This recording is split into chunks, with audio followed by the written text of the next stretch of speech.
ربنا يا ربنا ربنا يا ربنا ربنا يا السلام عليكم ورحمة الله وبركاته.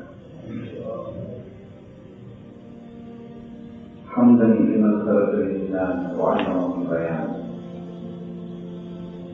والصلاة والسلام على رسول الله وعلى آله حزب الله وأصحابه حزب الله وبعد. وقد قال الله تعالى في القرآن العظيم والفرقان المجيد: أعوذ بالله من الشيطان الرجيم، بسم الله الرحمن الرحيم. إن الدين عند الله الإسلام. மதிப்புக்குரிய பரமாத்மரே, மரியாதைக்குரிய பெரியவர்களே, என்ற சகோதரர்களே, எல்லாம் வல்ல அல்லாஹ்வின் பேரருளும் நபிகள் நாயகம் ஸல்லல்லாஹு அலைஹி வஸல்லம் அவர்களுடைய நல்லாசியும் நம் அனைவரின் மீதும் நிலவுமாம். அல்லாஹ்வும் அவர்கள் ரசூலும் எந்தெந்த காரியங்களை எடுத்து நடக்க வேண்டும் என்று நமக்கு கட்டளையிட்டுள்ளார்களோ அவை அனைத்தையும் எடுத்து நடக்கவும், எவைகளை தவிர்த்து நடக்க வேண்டும் என்று உத்தரவு பிறப்பித்துள்ளார்களோ அவை அனைத்தையும் தவிர்த்து நடக்கவும் ஆரம்பமாக எனக்கும் உங்களுக்கு நான் ஒத்தியத்தை செய்து கொள்கிறேன். அவ்வாறு ஒத்தியை செய்வனாக காண்பேன். கணிதக்கூடியவர்களே, அன்னதானை அறிந்து கொள்வோம் என்ற ஒரு தலைப்பில் எஜமான் பாதுஷாராயகம் அவர்கள் வாசம் செய்யக்கூடிய இந்த நாகூரின் நகரில் ஒவ்வொரு மாதமும் 2வது சனிக்கிழமை என்று இந்த 7 இலக்கை மத்தியிலே உரை நிகழ்த்த வேண்டும் என்று கேட்டுக்கொள்வதற்கு இணங்க 2வது உரையாக இந்த உரை மக்கா மதீனாவை அன்னதற்காக ஸல்லல்லாஹு அலைஹி வஸல்லம் அவர்களுக்காக அல்லாஹ் தயார்படுத்துதல் என்ற ஒரு தலைப்பில் இந்த உரை அமைகிறது. இன்ஷா அல்லாஹ்.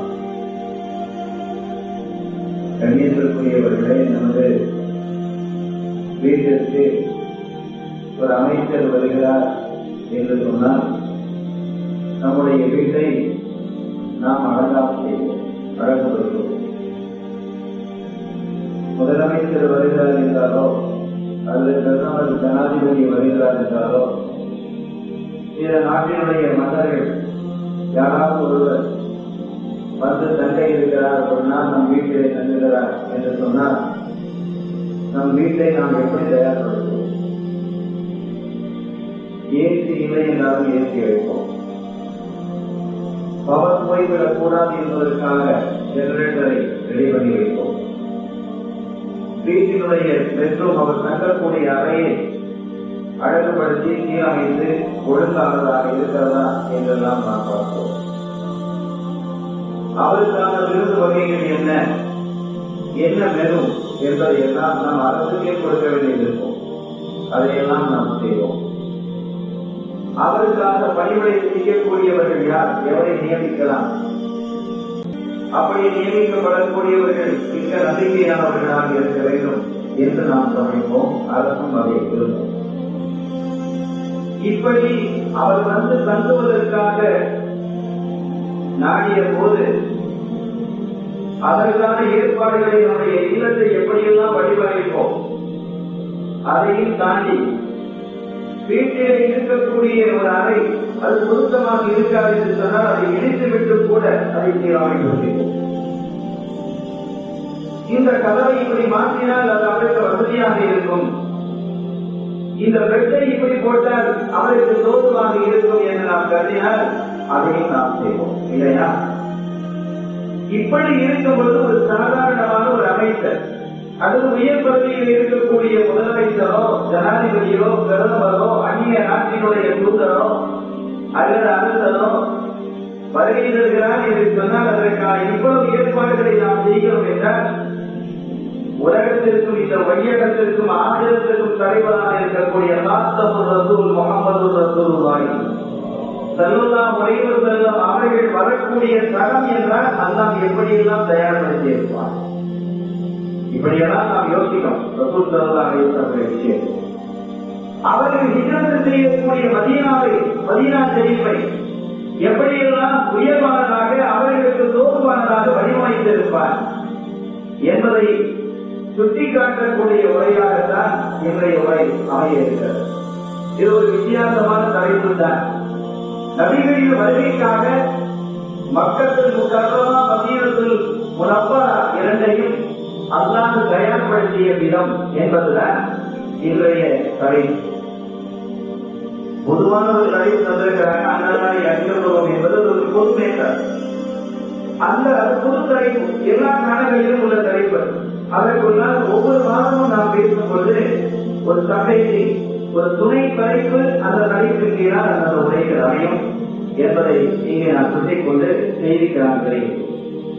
அத்தையானவர்களே, அல்லாஹ் இந்த பூமியை படைப்பதற்கு நாடுகிறார். அப்படி படைப்பதற்கு நாடும்போது இந்த பூமிக்கு முன்பாக இங்கு இருந்ததெல்லாம் தண்ணீர் தான் இருந்தது. அது பல ஹதீஸ்களில் சுட்டி காட்டுகிறது. எங்கும் தண்ணீர் மயமாகத்தான் இருந்தது என்று பல ஹதீஸ்கள் இருக்கிறது. அந்த தண்ணீரில் தான் நம்முடைய அரிசையும் அல்லாஹ் நிறுவி இருந்தான் என்றும் ஹதீஸ் கூறுகிறது. இந்த தண்ணீர் துறையிலிருந்து ஒரு பகுதியை அல்லாஹ் வெளிவர செய்தார். அந்த வெளிவந்த இடம் எது தெரியுமா? மக்கள் முக்கர்ரமா. முதலாவதாக இந்த உலகத்தில் ஒரு பூமி எட்டி பார்த்தது என்று சொன்னால் அது மக்கா. கண்மணி ஸல்லல்லாஹு அலைஹி வஸல்லம் அவர்கள் அந்த மண்ணிலே பிறக்க இருக்கிறார்கள். வேற எந்த நபியும் அந்த பிறக்கையில் அறிவாகிறார். எந்த நபியும் அந்த மண்ணில் பிறக்கவில்லை. இதாலே அரபகத்திலே பிறந்திருக்கிறார்கள். அரபு பேசக்கூடிய நபிமார்கள் இருந்திருக்கிறார்கள். ஆனால் மக்காவில் பிறந்த ஒரே நபி காத்தமுன் நபி முஹம்மது ரசூலுல்லாஹி ஸல்லல்லாஹு அலைஹி வஸல்லம் அவர்கள் மாற்றிருந்தார். எனவே அவர்கள் தன்னுடைய அறிவு அந்த மண்ணிலே பிறக்க இருக்கிறார்கள் என்பதற்காகவே மக்காவில் முதலாவதாக அல்லாஹ் உருவாக்குகிறார். ரசூலுல்லாஹி ஸல்லல்லாஹு அலைஹி வஸல்லம் துஹியத்தில் அர்து மின் மக்கா வனத்தஹ அல்லாஹு தஆலா மின் தஹ்திஹா. ரப்பல் ஆலமீன் வஸுபியத் உம்முல் குரா. பூமியிலே முதலாவதாக மக்காவை உருவாக்கி அதற்கு கீழ் இருந்து கீழ்ப்பாகத்திலிருந்து உருவாக்கினார் பல பகுதிகளை. உலகத்தினுடைய மற்ற பகுதிகள் எல்லாம் மக்காவை தொட்டுத்தான் உருவாகி வந்தது. மக்கா தான் ஆரம்பமானது. எனவேதான் உம்முல் குரா அதற்கு கிராமங்களினுடைய தாய் என்று பெயர் சூட்டப்பட்டது என்று அதன் கண்மணி நாயகம் ஸல்லல்லாஹு அலைஹி வஸல்லம் அவர்கள் குறிப்பிடுகிறார்கள். அதே போன்று இந்த பூமியிலே முதலாவதாக அல்லாஹ் வைத்த மலை அவுக்கு வைக்கும் மலை அது மக்காவில் தான் இருக்கிறது. ஒரு ஜிபான அவுத்தாரா இந்த பூமி அசைவில்லாமல் இருப்பதற்காக அங்கங்கே மலைகளை நாம் முறைகளாக ஆப்புகளாக ஆக்கி வைத்திருக்கிறோம் என்று குர்ஆன் கூறுகிறது. அந்த மலையிலே முதல் மலையாக அல்லாஹ் தஆலா ஏற்படுத்தியது என்று சொன்னால் அது அபு குவைஸ் மலை. அது அங்குதான் இருக்கிறது. முதலாவதாக ஒரு வீடு, அது பள்ளி என்று எடுத்துக்கொண்டாலும் மொத்தத்திலே ஒரு கட்டிடம் என்று எடுத்துக்கொண்டாலும் கூட முதலாவதாக உருவாகியது மக்காவில் தான். அது பைத்துல்லாஹ், அல்லாஹ்வுடைய திரு இல்லமாம் கஅபா. அதுதான் முதலாவதாக உருவாக்கப்பட்டது.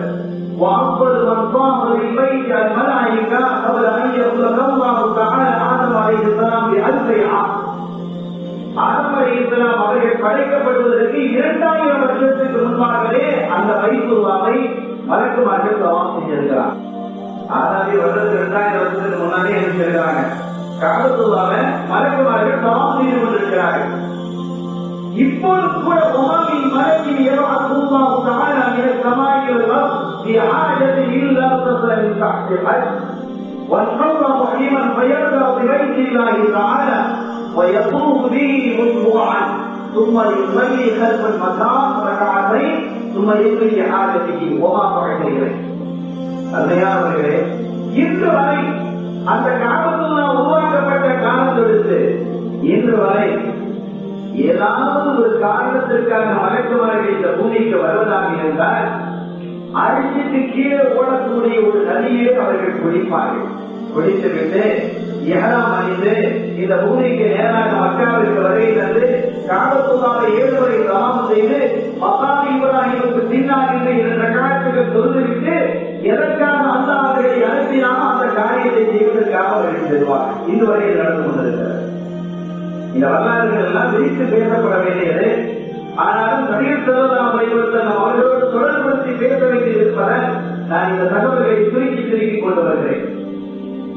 இதே போன்று இந்த மக்கா இதா கத்தபஹு وكل نبي من الأنبياء عليهم السلام إذا كذبه قومه خرج من بين أظهرهم إلى مكة وما من نبي هرب من أمته إلا هرب إلى مكة فعبد الله تعالى به عند الكعبة حتى أتاه يمينه الموت.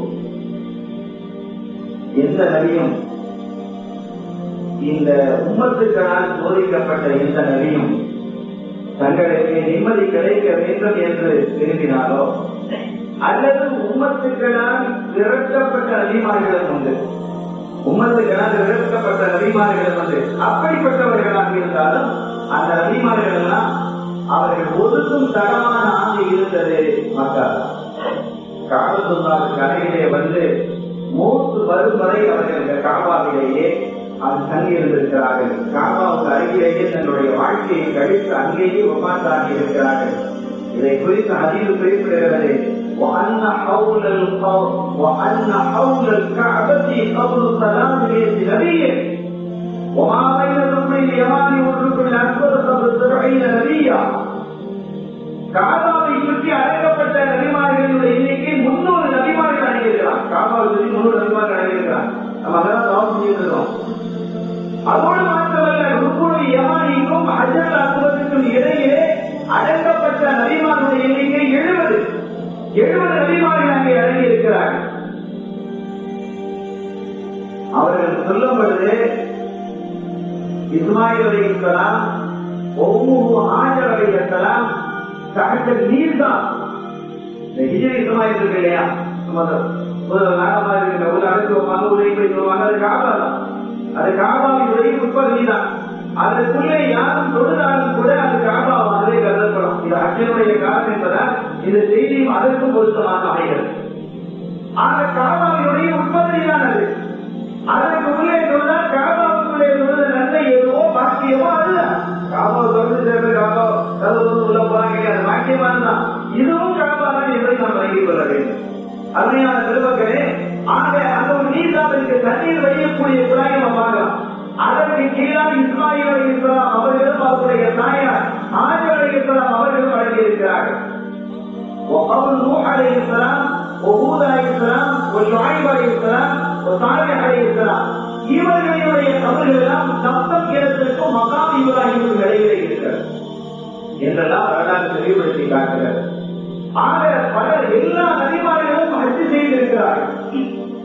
எல்லா நபிமார்களுமே ஹஜ் செய்திருக்கிறார்கள். ஹஜ்ஜுக்காக வந்திருக்கிறார்கள். அங்கேயே தன்னுடைய காலத்தை கழித்திருக்கிறார்கள். அல்லாஹ்வுடைய சமூகம் ஒதுக்குவதாக இருந்தால் காபாவுக்கு அருகிலேயே வந்து தங்களுடைய முழு வாழ்க்கையை கழித்து வருகிறார்கள். அங்கேயே அடங்கியில் இருக்கிறார்கள். எல்லா நபிமார்களும் தனது ஹபீப் முஹம்மது ரசூலுல்லாஹி ஸல்லல்லாஹு அலைஹி வஸல்லம் அவர்கள் பிறக்கும் தரத்திற்கு வர வேண்டும் என்று அல்லாஹ் விரும்பியதோடு விளைவு காபாவை அங்கே இருக்கிறார். எவ்வளவு அற்புதம் என்று பாருங்கள். எல்லா நபிமார்களும் தன்னுடைய தூதரை அத்துணைகள் அவர்கள் நபிமார்களாக இருந்தால், ரசூல்மார்களாக இருந்தால், முதல் அன்புகளாக இருந்தால், யாராக இருந்தால் அவர்கள் அத்தனை வேறும் என் ஹபீப் முஹம்மது ரசூலுல்லாஹி ஸல்லல்லாஹு அலைஹி வஸல்லம் அவர்கள் பிறக்கும் அந்த புனித தலத்திற்கு வருகை தர வேண்டும் என்று அல்லாஹ் விரும்பியதனுடைய விளைவு காபாவை உற்பத்தி செய்தான். அந்த புனித மக்காவை அங்கே உருவாக்கினார். மலக்குமார்களை வரவைத்தான்.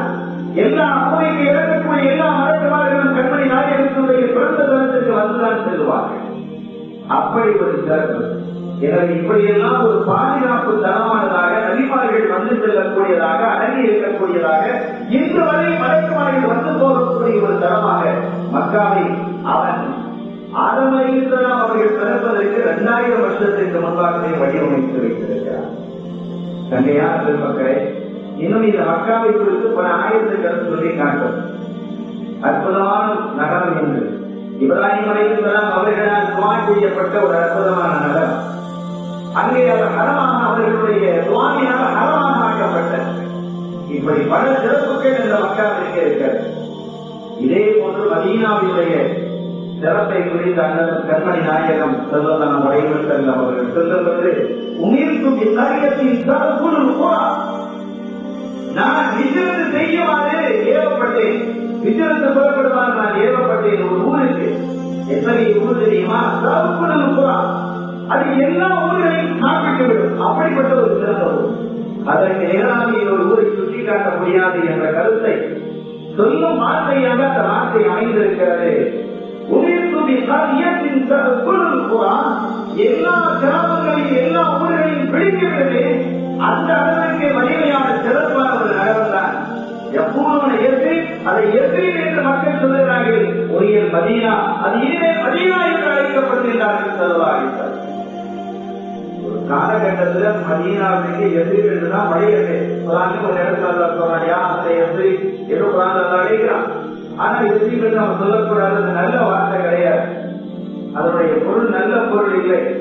எந்த அளவிற்கு நபிகள் ஸல்லல்லாஹு அலைஹி வஸல்லம் அவர்கள் குறிப்பிடுகிறார் என்று சொன்னால், யாராவது இங்கே எதிரி என்று குறிப்பிட்டால் அவர் 7 முறை அஸ்தக்ஃபிருல்லாஹ் என்று சொல்ல வேண்டும்.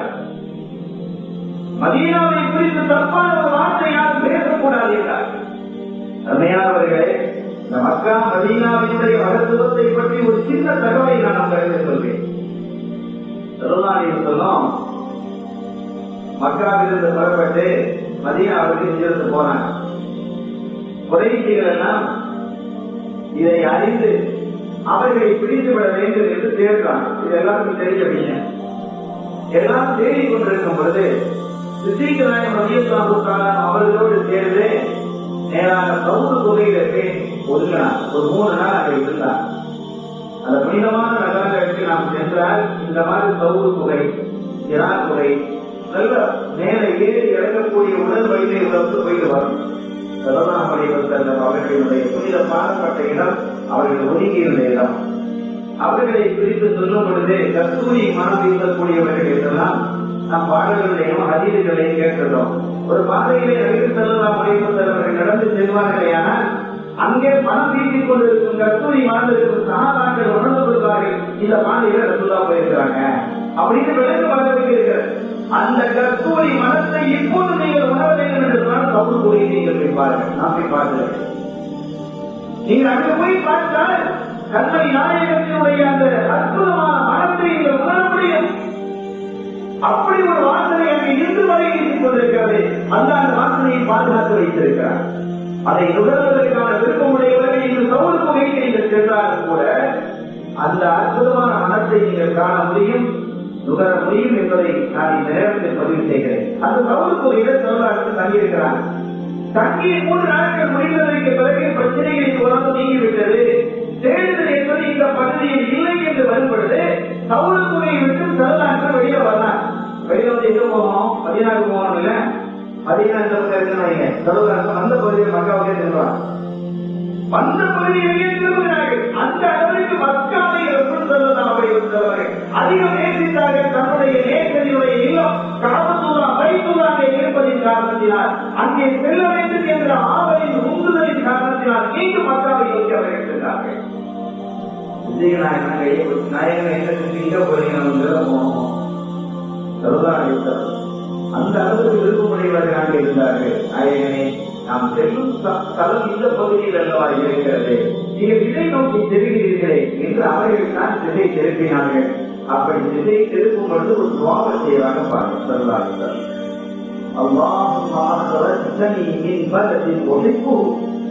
இறைவா, எந்த ஊரை இந்த பூமியில் நான் அதிகம் நேசித்தேனோ, எந்த நகரை நான் அதிகம் விரும்பினேனோ, அந்த ஊரிலிருந்து என்னை நீ வெளியாக்கிவிட்டாய். என்ன வருகிறது? ஸல்லல்லாஹு அலைஹி வஸல்லம் அவர்கள் அதிகம் விரும்பிய ஊர் மக்கள். அவர்கள் அதிகமாக விருப்பம் தெரிவித்த ஊர் மக்கள் முக்கர்ரமா. அல்லாஹும்ம அஹ்ரஜ்னி அஹ்ரஜ்னி மின் பலதி உஹிப்புஹு. எந்த ஊரை நான் அதிகம் விரும்பினேனோ நேசித்தேனோ அந்த ஊரிலிருந்து என்னை நீ வெளியாக்கி விட்டாய். அடுத்து என்ன சொல்றாங்க பாருங்க, வாஸ்கினி நீ பலதி உஹிப்பு. எந்த ஊரை நீ அதிகமாக விரும்புறியோ அந்த ஊரை என்ன வாழ செய்யும். அல்லாஹ் அதிகமாக விரும்பிய ஊர் பார்த்தீங்கன்னா ஏன் ஒரு காலமா இருக்கிறதுனால தன் இறைவனுடைய தன் ரப்பினுடைய இல்லம் அங்கே இருப்பதால் அல்லாஹ் அதை நேசிக்கிறார். தன் ஹபீபினுடைய வருகை அங்கே இருப்பதால் அவர்களுடைய ஆயுள் தரம் ரௌலா அங்கே இருப்பதால் ரப்பல் ஆலமீன் அல்லாஹ் ஜல்லல்லாஹு மதீனாவை அங்கே நேசிக்கிறார். எது அதிகம் தருவது நம்ம சொல்ல முடியுமா? இதுக்கான ஒரு அற்புதமான விவாதனை, அழகிய விவாதனை நடந்திருக்கிறது இமாம்களுக்கு மத்தியில். அது சிறந்ததான் இருக்கிறது. கண்ணியத்திற்குரிய பெருமக்களே, இந்த பூமியில இருக்கக்கூடிய இடங்களிலே தலங்களிலே மக்கா சிறந்தது, மதீனா சிறந்தது என்ற அற்புதமான விவாதங்கள் நடந்திருக்கிறது. அத்துணையும் நம்முடைய சிந்தனைக்கு விருதை தரக்கூடியதாக நான் அந்த விரிவாக்கத்திற்கு செல்ல விரும்பவில்லை. ஆனால் இப்படி அல்லாஹ் இந்த இரண்டு ஊரையும் மிக அற்புதமானதாக கிடைத்திருக்கிறார். உங்களுக்கு ஒரு தகவல் தெரியும் நினைக்கிறேன். ஆமுக்கான் அங்கே இதற்காக சந்தைகளுக்கு செல்லும் பொழுது அங்கே நேரிட்டு பார்க்கும் பொழுது இரண்டு பகுதிகள் வெளிச்சமாக தெரிந்தது என்று கருத்தை தெரிவித்திருந்தார். இரண்டு பகுதிகள் மாத்திரமே இந்த பூமியை வெளிச்சமாக தெரிந்தது. ஒன்று ஆய்வு செய்து பார்க்கும்போது ஒன்று மக்கா, இன்னொரு மதீனா. அது நூறு என்று சொல்லக்கூடிய ஒளியினால் உருவாக்கப்பட்ட ஒளியினால் நிறைந்த பகுதிகளாக மக்காவும் மதீனாவும் இருக்கிறது என்பதற்கு இது சான்று. இந்த இரண்டையும் அல்லாஹ் அற்புதமான முறையில் வடிவமைத்து வைத்திருக்கிறார். இந்த வடிவமைப்பும் இங்கே இருக்கக்கூடிய சீதோஷண நிலையும் உலகத்தில் எந்த பகுதியும் இல்லை. மக்கா மதீனா இந்த கண்ணியமான இந்த இரண்டு ஊர்களினுடைய நகரங்களினுடைய சீதோஷண நிலையை ஒருவன் படைவிடுவானையான உலகத்தில் எந்த மூக்கு மூளை, எந்த சிறுவேஷன், எந்த சூழல், எந்த எதுவாக இருந்தாலும் அவனால் தாங்க முடியும். அப்படி ஒரு அற்புதமான நிலையை இந்த மக்கா மதீனாவுக்கு அல்லாஹ் வழங்கி இருக்கிறார் என்று சான்றோர்கள் அறிஞர்கள் நமக்கு சொல்லி காட்டுவார்கள். அவர்கள் சொன்னார்கள், எல்லா நகரங்களையும் விழுங்கிவிடக்கூடிய அற்புதமான நகரமாக மதீனா, அதை நோக்கி செல்லுமாறு அல்லாஹ் என்னை ஏறினார். கண்பின்னால் ரகமா இருப்பில் கீழ் உணர்ந்தது அஜீஸ். இருப்பினுடைய துகள்களை எல்லாம் நெருப்பு சுத்தப்படுத்தி விடுவது போன்று. இருப்புல துருள் இருந்தா துருள் ஏறினா நெருப்பை காட்டுவான், காட்டினா அந்த துருள்லாம் கீழே விழுந்துடும். அந்த மாதிரி மதீனா செழிப்புக்குள்ள போனா மதீனா மனிதர்களினுடைய துருள் பிடித்த எண்ணங்களையும் சிந்தனைகளையும் அது சுத்தப்படுத்தி அவனை தூய்மையான மனிதனாக ஆக்குகிறது என்றார்கள். ஒரு ஊருக்கு தூய்மைப்படுத்தக்கூடிய ஆற்றல் இருக்கிறது தான் அது மதீனா. ஒரு மனிதனை புனிதனாக மாற்றக்கூடிய அற்புதமான நகரம் என்பதை இங்கே குறிப்பிட்டு காட்டுவார்கள். ஸல்லல்லாஹு அலைஹி வஸல்லம் அவர்கள் வருவதற்கு 300 வருடங்களுக்கு முன்பாக துப்பா என்று ஒரு மன்னர் இருந்தார். ஒரு பகுதி, அந்த பகுதியை ஆடக்கூடிய மன்னர்களுக்கெல்லாம் துப்பா, பல துப்பங்கள் இருந்ததுனால அதில் ஒரு துப்பா. இவருடைய சிந்தனை எப்படி இருந்தது? உலகத்தினுடைய பல பகுதிகளையும் தன்னுடைய ஆளுமைக்குள் கொண்டு வந்துவிட வேண்டும். தான் தான் உலக அரசனாக இருக்க வேண்டும் என்று மற்றபடி நல்லா இருந்தான். ஆனால் அவருக்கு இந்த நாடு பிடிக்கிற ஆசை கிடையாது. வலிமையான ஒரு ராணுவத்தை அவர் வைத்திருந்தார். அவரோடு இருந்தவர்கள் எல்லாம் நல்ல மனிதர்களை, நல்ல உலமாக்களை, யூத பாதிரிகளை அவர் வைத்திருந்தார். அன்றைக்கு யூத பாதிரிகள் எல்லாம் முஸ்லிம்கள் தான்.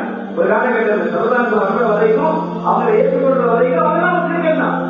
வேதத்தை ஏற்றுக்கொண்டவர்கள், நபிமார்களை ஏற்றுக்கொண்டவர்கள், அல்லாஹ்வை ஏற்றுக்கொண்டவர்கள், தௌராத்தை ஏற்றுக்கொண்டவர்கள், அப்படிப்பட்ட பெருமக்கள் தான் அவர்கள் தான். ஸல்லல்லாஹு அலைஹி வஸல்லம் அவர்கள் வந்ததற்கு பிறகு அவர்களை ஏற்காத போது அவர்கள் காவிராவினார், மறுத்தவர்களாக மாறினார்கள். ஆனால் அதற்கு முன்பாக ஸல்லல்லாஹு அலைஹி வஸல்லம் அவர்களை அந்த யூதர்கள் எதிர்பார்த்த மாதிரி யாரையும் எதிர்பார்க்கவில்லை. எந்த நபியும் அவர்கள் எதிர்பார்க்கவில்லை. அந்நபியும் மூப்பவர், எதிர்பார்க்கப்பட்ட நபி என்று அவர்கள் ஒரு பெயரை வைத்து ஸல்லல்லாஹு அலைஹி வஸல்லம் அவர்களை பார்க்க வேண்டும் என்ற ஆவலுடைய பல மக்கள் அல்லாஹ்விடத்தில் பிரார்த்தித்திருக்கிறார். யூத பாதிரிகள் எல்லாம் இதற்கெல்லாம் நிறைய வரலாறு குறிப்புகள் உண்டு. கண்ணியான பெருமக்களே, இந்த துன்பம் வந்தபோது 400 உலமாக்கள் இருந்தார்கள். எங்க போனாலும் 400 உலமாக்களை அழைத்துட்டு போவார். அந்த உலமாக்களினுடைய ஆலோசனை பிரகாரம் நடப்பார். ஹலால் ஹராமை பேணுவார். நல்லொழுக்க மிக்கவராக இருந்தார். அவர்கள் இருந்த ஒரே ஆசை நாடுகள் எல்லாம் பிடிக்கணும், எல்லாத்தையும் தங்கையில கொண்டு வந்துடணும் என்று அப்படி வருவது ஒரு கட்டத்தில் மதீனா ஷெரீஃபுக்கு வருகிறார். அன்றைய காலத்தவருக்கு எதிர் என்று பெயரை குறிப்பிட்டோம். அங்க வருகிறார். அங்க வந்து நாட்டை பிடிப்பதற்காக, அந்த மண்ணை பிடிப்பதற்காக, அபகரிப்பதற்காக யுத்தம் நடத்துகிறார். மதீனா மக்களும் அவர் வந்திருக்கிறார், மன்னர் வந்திருக்கிறார் தெரிந்து அவர்களும் ஒரு படையை திரட்டி சண்டை போடுறாங்க. சண்டை போட்டா எந்த காலத்துக்கு மாதிரி எல்லா நேரங்களும் சண்டை நடந்துட்டு இருக்காரு. மதுரை பாய்ச்சல் சூரியன் அர்த்தம் வைக்க என்ன செய்யும், சண்டை நின்றும் மறுநாள் சண்டை போடுவோம். இப்படி பல நாட்களாக மாநில காலத்தில் கூட சண்டைக்கு நடந்து கொண்டிருக்கோம். அப்படிப்பட்ட நிலையில் அன்று சண்டை புரிந்தது மதுரையினுடைய வேலையில். இரவு வேலையாக இருக்கும் பொழுது மதீனாவிலிருந்து மன்னருக்கும் மன்னரோடு வந்திருக்கக்கூடிய வீரர்களுக்கும் அந்த பாண்டிகளுக்கும் மதீனா மக்கள் தான் விருது கொடுத்து விடுறாங்க.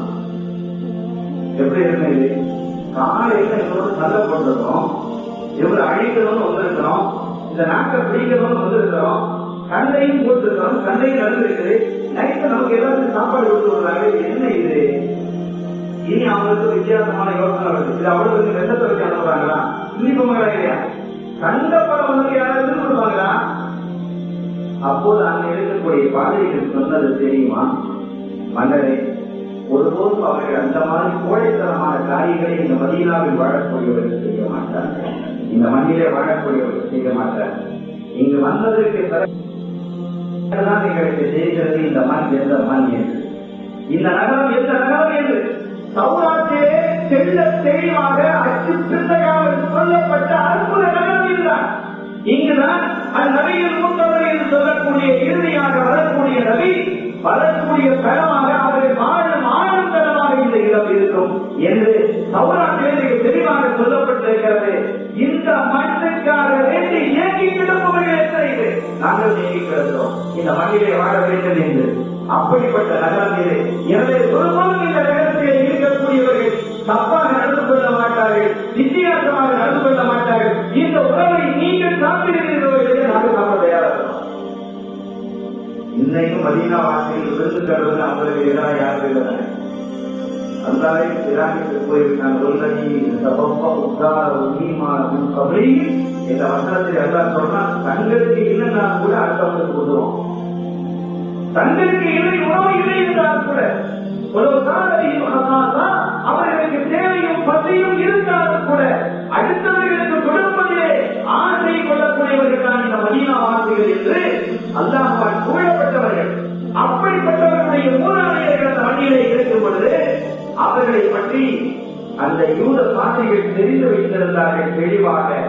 ஒருபோதும் இவர்கள் புரோகம் அளிக்க மாட்டார்கள், முனாபிக்குத்தனமாக நடந்து கொள்ள மாட்டார்கள், நம்பிக்கைக்கு மாற்றமாக நடந்து கொள்ள மாட்டார்கள். இவர்கள் தூயவர்கள். இவர்களுடைய உணவை நாங்கள் சாப்பிடுவதற்கு தயார் என்று சொன்ன பொழுது மன்னர் சொன்னார், நீங்க சாப்பிட தயார், நாயை நான் சாப்பிடுறேன். இது ஒரு வித்தியாசமாக நல்லா இருக்கு.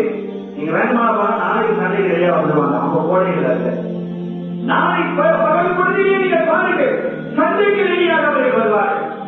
அந்த பொழுது வந்து அது கிடையாது. ஆனால் கோடைத்தனமாக புதுவிலே சுத்தக்கூடியவர்களாக இருக்க மாட்டார்கள்.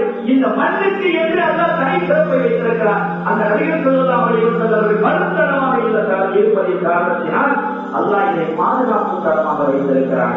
எந்த உணவு சாப்பிட்டாங்க, அடுத்த நாள் என்ன கிடைச்சதுன்னு பார்ப்போம் அப்படின்னு இருக்கிறாரு. துப்பா மன்னர் இருக்கிறாரு, எல்லாரும் வந்து யுத்தத்துக்கு ரெடியா இருக்கிறாங்க. பெரிய ஆச்சரியமாக இருக்கு. இந்த மக்களை நேரம் சொன்னாரு, நான் உங்களோட இந்த சண்டை போட மாட்டேன், உங்களோட சமாதானம் செய்து கொள்வோம். இனி நமக்குடைய பிரச்சனை சண்டைகள் எதுவும் வேணாம், இந்த மண்ணை நான் இங்கே அவதரிக்க மாட்டேன். அப்படி அவதரித்தால் அல்லாஹ்வுடைய சமூகத்திலே நான் குற்றவாளியாக ஆகிவிடுவேனோ என்று நான் பயப்படுகிறேன் என்று சொல்லி அவர் ஒதுங்கிக் கொண்டு அவர் வேறு இடத்துக்கு தன்னுடைய ஊருக்கே திரும்புவதற்காக அவர் முனைந்த பொழுது இந்த 400 பாதைகள் சொன்னார்கள், அண்ணா இந்த மண்ணை விட்டு நாங்கள் வர மாட்டோம். என்ன இது, நான் உங்களுக்கு எவ்வளவு சேர்ந்து செஞ்சிருக்கிறேன், எவ்வளவு கண்ணியப்படுத்தி நான் வைத்திருக்கிறேன், உங்களை எவ்வளவு நான் இந்தத்தாக வைத்திருக்கிறேன், உங்களுடைய தேவைக்கு அதிகமாக தந்து நான் உங்களை மேன்மைப்படுத்தி எல்லாம் வைத்திருக்கும் போது எப்படி நீங்கள் வரமாட்டேன் என்று சொல்லலாமா? இல்லை மன்னா, இந்த மண்ணிலே ஆட வேண்டும், இந்த மண்ணிலே மரணிக்க வேண்டும் என்ற ஆசை எங்களுக்கு மாத்திரம் அல்ல, இந்த மண்ணை சேர்ந்த அத்தனை பேர் இருந்திருக்கும். அல்லாஹ் இந்த மண்ணை அப்படி வடிவமைத்து வைத்திருக்கிறார். இது ஒரு புனிதமான அந்த நபிகள் ஸல்லல்லாஹு அலைஹி வஸல்லம் அவர்கள் ஹிஜ்ரத் செய்து வரக்கூடிய இந்த தலம், இந்த மண் என்பதால் இந்த மண்ணிலே வாழ வேண்டும், இதிலேயே வீழ வேண்டும் என்று ஏங்கி கிடக்கக்கூடிய ஏக்கம் நிறைந்தவர்கள் இந்த மண்ணிலே தௌராத்தை படித்தவர்கள் பல்லாயிரம் மக்கள் இருக்கிறார்கள். எனவே இந்த மண்ணை விட்டு ஒருவேளை அந்த நபியை பார்ப்பதற்கான வாய்ப்பு எங்களுக்கு இல்லை என்றால் எங்களுடைய பிள்ளைகளால் பார்ப்பாரா இல்லையா? நாங்கள் இந்த குடியரசா எங்களுடைய பிள்ளைகளோ பார்ப்பதற்கான வாய்ப்பு கிடைக்கிறது. எனவே நாங்கள் பார்க்கவில்லை என்றால் எங்களுடைய வாரிசுகள், எங்களுடைய கொடிகள் அவர்கள் எல்லாம் இதை பார்க்க வேண்டும். அந்த கண்மணி நாயகத்தினுடைய திருமுகத்தை பார்க்க வேண்டும் என்றால் உங்களை நாங்கள் நேசிக்கிறோம். அதை விட அதிகமாக இறுதியாக வரக்கூடிய அந்த நபியை நேசிக்கிறோம் என்றார்கள். அந்த பார்வைகள் அவர் பார்த்தால் இதுக்கு வேலை வச்சு கடந்து போக முடியாது. வந்து இடத்துல அந்த 400 பேர் கொஞ்சம் தங்கி இருந்து வீடுகளை கட்டி கொடுத்தார். அவர்களுக்கான நிறுவனம் வைத்து வைத்தார். அவர்களுக்கான வசதி வாய்ப்புகளை ஏற்படுத்தி கொடுத்தார். கொடுத்துவிட்டு 401வது ஒரு வீடை கட்டி அவர் சொன்னார். ஒரு பட்டயத்தை எழுதி கொடுத்து சொன்னார், இந்த வீடு இறுதியாக வரக்கூடிய நீங்கள் சொல்கிறீர்களே அந்நபியை மூத்தவர் எதிர்பார்க்கப்பட்ட நபி ஆத்தம நபி என்று குறிப்பிடுகிறீர்களே, அந்த நபிக்கு நான் அன்பளிப்பாக வழங்கியதற்கு ஒரு பட்டயம் எழுதி கொடுத்தார். நான் அவர்களை ஏற்றுக்கொண்டேன், அவர்களை ஈமான் கொண்டேன். அவர்களுக்காக நான் வழங்கிய சம்மானம் அன்பளிப்பு ஹதீயா என்று அவர் கொடுத்துவிட்டு கருணை பாதனுடைய கையை கொடுத்தார். நீங்கள் இல்லை என்றால் உங்களுடைய காரியத்தில் உங்களுடைய வாரத்தில் உங்களுடைய பிள்ளைகளுடைய கையில் இது கொடுங்கள், அவர்களுக்கு இது போய் சேர வேண்டும் என்று அந்த மன்னர் சொன்னதும் வரலாற்றில் பதிவாக்கி இருக்கிறார். அல்லாஹ் இந்த மண்ணை எப்படியெல்லாம் வடிவமைத்து வைத்திருப்பான், இதனுடைய சிறப்பை எப்படியெல்லாம் முந்தைய வேதங்களிலே கூறியிருப்பான், அதையெல்லாம் உணர்ந்ததினால் தானே அந்த பாதைகள் கலக்கி எல்லா விதமான உபகரணங்களையும் செய்த பொழுது அவரோடு செல்லாமல் இந்த மண்ணை பார்த்த போது இந்த மண்ணிலேயே மரமாகிவிட வேண்டுமா என்று அவர்கள் விருப்பம் தெரிவிக்கவில்லையா? அங்கேயே தங்கிவிட்டார்கள் இல்லையா? அருமையான பெருமக்களே, தமிழ்நாட்டில் வந்தாங்க, விஜயத்தில் வந்தாங்க. விஜயத்தில் வரும் பொழுது பக்க புகார இருக்கிறாங்க, சில நாட்டு தங்கினாங்க. தங்கி அதற்கு பிறகு மதீனா ஷெரீஃபுக்குள்ள வர்றாங்க. வரும் பொழுது மக்கள் அங்கே அழைக்கிறாங்க, நாயகனே எங்க வீட்டுல தங்குங்க, நாயகனே நீங்கள் தங்கும் இடமாக எங்கள் வீடு இருக்கட்டும், உங்களை தாங்கும் இடமாக எங்கள் இல்லம் இருக்கட்டும். நீங்கள் தங்கும் இல்லமாக எங்கள் இல்லம் இருக்கட்டும், உங்களை தாங்கும் இல்லமாக எங்களுடைய இல்லம் இருக்கட்டும். அதற்கான வாய்ப்பை சாதிகள் என்று ஒவ்வொரு தோழர் ஒவ்வொரு சாதியும் அனுப்பாரி கேட்டாங்க. யாராவது ஒரு வீட்டில் தான் சொல்ல முடியும், ஒவ்வொரு வீட்டத்துக்காக இருந்தால் கஷ்டம் இல்லையா? யாராவது ஒரு வீட்டில் தங்க முடியும். சல்லாஹ் என்னுடைய ஒட்டகத்தை நான் அழைத்து வைக்கிறேன், எல்லாருக்கும் தெரிய விஷயம் தான். ஆனா இந்த சொன்ன செய்தியோடு இது தொடர்பு கொள்கிறது என்பதால் இதை நான் குறிப்பிடுகிறேன். நான் ஒட்டகத்தை அழைத்து விடுகிறேன், யாருடைய வீட்டிற்கு முன்னால் என்னுடைய ஒட்டகம் படைக்கிறதோ அந்த வீட்டை நான் தங்குறேன். உங்களுக்கு நான் சமாதமாக கேட்கிறேன். ஒரு தீர்மானத்தை கொண்டு வந்தாங்க, லேசான இல்லை, யாருடைய உள்ளத்தையும் முற்படுத்த மாட்டாங்க. இந்த இடத்துல ஒரு சமுதாயத்தினுடைய குணம் இருக்கு பாருங்க, ஒரு அற்புதமான குணம். ஒரு சமாதி இருந்தாங்க, இதற்காக நான் பரமாரி சொல்லி இருக்கிறேன், நீங்க கேட்டிருக்கிறான். அவங்களுடைய குணம், குணத்தின் மூலமாக ஒரு மனிதன் நற்குணத்தின் மூலமாக எளிதிலே சொற்க போயிருப்பாங்க. எவ்வளவு பெரிய விவாதத்தை செய்தாலும் நற்குணம் அல்லது விவாதத்திலேயே சற்று குறைந்து இருந்தாலும் அவங்களுடைய குணங்கள் கொடுத்து நல்ல குணமாக இருந்தால் அடுத்தவர்களை புண்படுத்தாத, அடுத்தவர்களை நோயினைப்படுத்தாத, அடுத்தவர்களுக்கு உதவக்கூடிய குணமாக இருக்கிறையான அந்த குணம் ஒரு மனிதனை எளிதில் குணத்திலே சேர்த்துவிடும் என்றார்கள் முகமது ரசூலுல்லாஹி ஸல்லல்லாஹு அலைஹி வஸல்லம். அப்படி அற்புதமான குணத்திற்கு சொந்தக்காரர்கள் அவர்கள். அல்லாஹ் சொல்லும் பொழுது இந்த ராஜா சூழ்ச்சி நாளையும் உயர்ந்த குணத்தின் மீது நீங்கள் இருக்கிறீர்கள் என்றால் தான் வெளிப்படும். அவங்களுடைய சபைக்கு ஒரு மனிதர் வருவாங்க, ஒரு சாமி வருவாங்க, லேட்டாக வர்றது காட்டும் லேட்லாம் வந்தா எங்க வந்தீங்கன்னா பக்கத்தில் உட்காந்துருக்கோம், வர்றது லேட்டு வந்து பக்கத்தில் உட்காந்துருக்கோம். இதெல்லாம் சாமிகள் பார்த்தாங்க. சில சாமி பார்க்க வர்றதும் லேட்டா வர்றாரு. அவங்க ஏன் லேட்டா வந்தாங்க, அவங்களுடைய வேலைகள் ஜோடியதோ அதான் வாழம் ஏதோ இருக்கவே ஒரு தாமதமாக வருகிறார். லேட்டாக வந்தாலும் கூட இவர் பக்கத்தில் போய் உட்காந்துருக்கிறாரு அப்படின்னு ஒரு எண்ணத்தில் சாமிகளுக்கு வந்தது. அவங்க எல்லாம் சேர்ந்து ஒரு முடிவு போனாங்க, நாளைக்கு இவர் நேரத்தில் வந்தா போய் உட்காந்துருக்கிற பிரச்சனை இல்லை, லேட்டா வந்து நாம ஒரு வேலை செய்யும் ஏதோ ஒரு முடிவு எடுத்து அவங்களே பேசி முடிவு எடுத்துட்டாங்க. சாமி உட்காந்துருக்கிறாங்க, அந்த சாமியை வரல, பதம போல லேட் பஸ்தான் லேட்டெல்லாம் வராங்க. லேட்டா வரும்பொழுது இந்த இடத்துல ஒரு கேப் இருக்கு. அந்த இடத்துல உட்கார்ந்துருக்காங்க வேண்டி அந்த சாமி இப்படி வரும்பொழுது உட்கார்ந்து சாமி எல்லாம் இப்படி நட ஆரம்பிச்சாங்க. இந்த கேப் அடைஞ்சிச்சு. இந்த கேப் இல்லை அந்த சாமி நல்லா போய் நிற்கிறாங்க. இந்த கேப் இந்த பக்கம் கேப் வந்துருமா இல்லையா? இடந்த பக்கம் வந்தோம். உடனே அந்த சாமி அப்படியே சுத்தி வர்றாங்க. சுத்தி வந்து இந்த பக்கத்துல உட்கார்ந்து வரும்பொழுது சாமி எல்லாம் இப்படி நட ஆரம்பிச்சாங்க. இது சுத்தமயமா அப்படி நடந்த உடனே இங்க எல்லாம் தெரியும். ஒரு சத்தம் நடனம் இப்படி நடந்த உடனே அந்த ஆளுக்கு ஒரு சத்தம் இப்படி எல்லாம் நடந்தாங்க. இப்படி வரக்கூடிய கேடாங்க. இந்த கேப்கள் திருப்பி ஆடி இப்படி வர்றாங்க. இப்படி வர்றாங்க. இப்படி 3 தடவை நடந்தது. கடைசியில் உள்ள போக முடியாதுங்கிறது தெரியும். அப்படியே நிற்கிறாங்க. மாட்டிட்டே இருக்கிறான். ஒன்னு சொல்லல பாடிட்டே இருக்கிறான். நடக்கிற நிகழ்வு தன்னுடைய தோழர்கள் எப்படி நடந்து கொள்கிறார்கள் என்பதையெல்லாம் அப்படியே அவதானித்துக் கொண்டிருக்கிறார். சரி பரவாயில்ல நான் உட்காருங்க அப்படின்னு சொன்னா அவர் கொஞ்சம் வருத்தமா இருக்கும். ஏன் உட்காந்து போட்டு இடம் கொடுங்க அவ்வளவு வரையா வரல என்று சொன்னா இவங்களுக்கு வருத்தமா இருக்கும். சர்வமா எப்படி கையாளுறாங்க பாருங்க. தன் நேரம் ஒரு துண்டு போட்டிருந்தாங்க. அந்த துண்டை அப்படியே சுருட்டி தூக்கி வீசி அதுல உட்காருங்க. அந்த துண்டை அவர்களுடைய நேரிலே போடப்பட்டிருக்கக்கூடிய அந்த துண்டை கடத்தி சுருட்டி அப்படி வீசி அதுல உட்காருங்க. சும்மா உட்கார்ந்து தன் மேலே இருக்கக்கூடிய அந்த துணியை மீது அவர் சொன்னாங்க. நான் துண்டாவை மீது அவர்கள் இருக்கிறார்கள். அந்த சாமி அந்த துண்டை எடுத்து கண்ட ஊட்டிட்டு நாயகனே உங்க மேல போட்டு துணியை மீது நான் உட்கார்ந்ததா? அவன் நானும் உட்கார்ந்து உட்கார்ந்து அவருக்கு கண்ணெல்லாம் கலங்குது. உட்கார்ந்த பரவாயில்ல உட்கார்ந்தேன். அதெல்லாம் பார்த்தாங்க என்னடா அதுல இப்படி உட்கார்ந்து போறது நடந்தாங்க. அந்த இடத்துல கேப் வந்தது. அவரே வந்து உட்கார்ந்து உட்கார்ந்து நீங்க நடந்ததுன்னு சொல்லல. ஆனா உட்கார்ந்து சொல்லல. தன் துணை மீது அவர் சொன்னார். இப்படி ஒரு அற்புதமான குணமிக்கவர்கள் கண்மணி முகமது ரசூலுல்லாஹி ஸல்லல்லாஹு அலைஹி வஸல்லம் அவர்கள் இல்லையா? அதனால்தான் இங்கும் சொன்னார்கள், நான் யாராவது ஒரு வீட்டை ரசூலுல்லாஹ் தேர்ந்தெடுத்திருக்கிறான். அப்படி தேர்ந்தெடுக்காமல் நான் என்னுடைய ஒட்டகத்தை அமைத்து வருகிறேன். அது எங்கு தெரிகிறதோ அந்த பெற்று படிக்கிறதோ அந்த வீட்டை நான் தங்கிக்கிறேன். இவர்களெல்லாம் சம்மதமாக கேட்டாங்க. எல்லாரும் சம்மதம். ஏன்னா யாருன்னு தெரியாதானே. ஒவ்வொரு வீடாவது தாண்டி வரும்போது அல்லாஹ் என் வீட்டுக்கு மேல படுக்க வச்சிருக்கேன் அப்படின்னு பிரார்த்தித்தாங்க. அப்படியெல்லாம் பிரார்த்தித்தாரு. கடைக்கு ஒரு இடத்துல வந்து படுத்தது. எந்த இடம் தெரியுமா? எல்லாம் நினைச்சிருக்கோம் அபுவாய்க்கு நினைச்சாரு. அந்த இடத்துல வீடே கிடையாது. ஒட்டகம் படுத்த இடத்தில் முதலாவதாக படுத்த இடத்தில் வீடே கிடையாது. அது எந்த இடம் தெரியுமா? இப்போது சொல்லலாம் அப்படின்னு ஆடக்கூடிய உருவாக்கு அவருடைய கபுஷரி எங்க இருக்கிறதோ அந்த இடத்துல ஒட்டகம் சர்வாசம் வழங்கிட்டாங்க. நம்ம இடம் தங்குற இடம் இதுதான் அப்படிங்கிறத வழங்கிட்டாங்க. கொஞ்ச நேரத்தில் அதிலே எழுந்தது. திரும்ப அது போய் ஏன் இங்கே படுத்தது என்பது மக்களுக்கு விளங்காது. அருள்நபி ஸல்லல்லாஹு அலைஹி வஸல்லம் அவர்களுக்கு அல்லாஹ் அனைத்தையும் கற்றுக் கொடுத்திருக்கிறார். அவர்களுக்கு விளங்கியது நாம் கண்ணும் நிரந்தரமான ஒரு அற்புதமான இடமாக அல்லாஹ் இதை அவர் காட்டியிருக்கிறார் என்பதை அவர்கள் விளங்கிக் கொண்டார்கள். பின்னால் அந்த இடத்தை மஸ்ஜிதை கட்டினார்கள். அங்கே தங்களுக்காக கண்ணும் இடத்தை அவர்கள் உருவாக்கினார்கள் என்பதெல்லாம் வரலாறு. அதற்கு பிறகுதான் அது அபூபக்கர் அன்சாரி ரலியல்லாஹு தஆலா அவர்களுடைய வீட்டுக்கு முன்னால் போய் அது படுத்துக் கொண்டது. அந்த வீட்டை தங்குறாங்க. அந்த தங்கிய நிகழ்வு என்பது தனி ஒரு முறையாக அமையும். நாம் அதற்குள்ள போகவில்லை. அங்கே தங்கி இருக்கக்கூடிய காலகட்டத்தில் எல்லாம் யாரும் மறுக்க முடியாது இல்லையா? ஏதாவது ஒத்துக்கொள்ள விஷயம் தானே. தங்கி இருக்கிறாங்க. அப்படி தங்கி இருக்கும் பொழுது ஒரு யூத பாதை வர வந்து சொன்ன அவர்கள் சந்திக்க வர்றாங்க.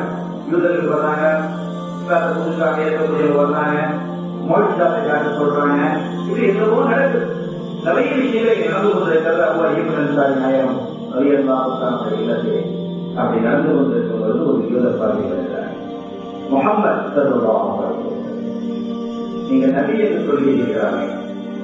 இறைவனுடைய திருத்தூதர், இறுதி தூதர், அந்நபியில் முகமது எதிர்பார்க்கப்பட்ட நபி நீங்கள் தான் என்று நீங்கள் மாறிவிடுகிறீர்களா? உண்மையா? ஆமாம், நான் தான் அந்த நபி. நீங்கள் நபி என்பதற்கு ஒரு சான்றை, ஒரு அத்தாட்சியை நீங்கள் கொண்டு வர முடியுமா? எனக்கு நீங்கள் காண்பிக்க முடியுமா என்று கேட்கிறாங்க. சொன்னாங்க, உன் சட்டக்குள்ள மறைச்சு வச்சிருக்கீங்க, அந்த பத்திரத்தை எடுத்து நீ வாசி, அதுதான் நபி என்று கேட்கிறான். சட்டை பைக்குள்ள உள்ளே படித்து வைத்திருக்கிறாரே ஒரு டாக்குமெண்ட், அதை இழுத்து வாசித்து பாரு, அதே உனக்கு தெரியல. நீ அதை பற்றி கேட்பதற்காக தான் எங்களுக்கு வந்திருக்கலாம் தெரிவித்து போயிட்டார். சொல்லலாம். சரி, அதெல்லாம் இருக்கிற போது எடுத்து வாசிங்க. அதை எடுத்து வாசிங்க. அது என்ன இருந்தது தெரியுமா? அந்த துப்பாக மன்னர் எழுதி கொடுத்த பத்திரம் அது இவருடைய கையில வந்து வாரிசாக இவருடைய கையில வந்திருக்கிறது. இறுதியாக வரக்கூடிய அந்த நபியை நாம் ஏற்றுக்கொள்ள கொடுத்தேன், அவர்களுக்காக இந்த வீட்டை நான் அன்பளிப்பு செய்கிறேன் என்று அதில் எழுதப்பட்டிருந்தது. 300 வருஷத்துக்கு முன்னால் உள்ள 2 வருஷம் 3 வருஷத்துக்கு முன்னால் உள்ள வீடுகளை கண்டுபிடிக்க முடியல. நிலத்தை காண இடம், எல்லாம் குளத்தை காண இடம், எல்லாம் பில்டிங்கா உருவாகிறது. அரசு நிலங்கள் எல்லாம் என்ன செய்கிறது, பில்டிங்களா உருவாகிறது. இப்படி பிரச்சனைகள் உருவாகிறது. அப்படி இந்த அரசு நிலங்கள் எல்லாம் காணாமல் போய்விடுகிறது. அங்கே மாளிகைகள் எடுக்கிறதாமோ பிளாட் எடுக்கிறதாம். ஒரு 10 வருஷம் 20 வருஷத்துக்குள்ள ஒரு ஆட்சி மாறுதல் என்னமோ நடந்தது.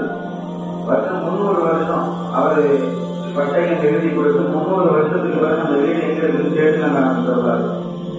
தேடி பார்த்தாரு, இந்த வீடு தெரியுமா, சர்வதானேஸ்வரம் எந்த வீட்டில் இப்போ தங்கியிருக்கிறார்களோ அதை அப்போது அந்த வீடு தான் சொல்றாங்க. சில கேள்விகள் இஸ்லாமிய கேள்வி பதில்களை செஞ்சுவாங்க, ஒரு கேள்வி கொடுப்பாங்க. மதீனாவிலே சல்லல்லாஹு ஆரம்ப காலத்தில் யாருடைய வீட்டிலே தங்கினார்கள்? அவ்வளவு அன்சாரி நாயகம் ரலியல்லாஹு அன்ஹு தங்கினார்கள். நாங்கள் கேள்வி மாற்றி வைக்கணும். அவ்வளவு அன்சாரி நாயகம் யார் வீட்டில் தங்கினாலும் தான் கேட்கணும். ரசூலுல்லாஹி வீட்டில் தங்கினாங்க. யாரையும் தங்குவதற்காக, யாரையும் பெறுவதற்காக தன்னுடைய அறிவை அல்லாஹ் வைக்கவில்லை. அவர்களிடமிருந்து தான் பெற வேண்டும் என்று அல்லாஹ் வைத்திருக்கிறார். அவர்களுக்கு கொடுக்கப்பட்ட அன்பளிப்பு 300 வருஷத்துக்கு முன்பாக அந்த வீட்டை தான் அவ்வளவு அன்சாரி அவர்கள் சேர்ந்திருக்கிறது எல்லாவும்.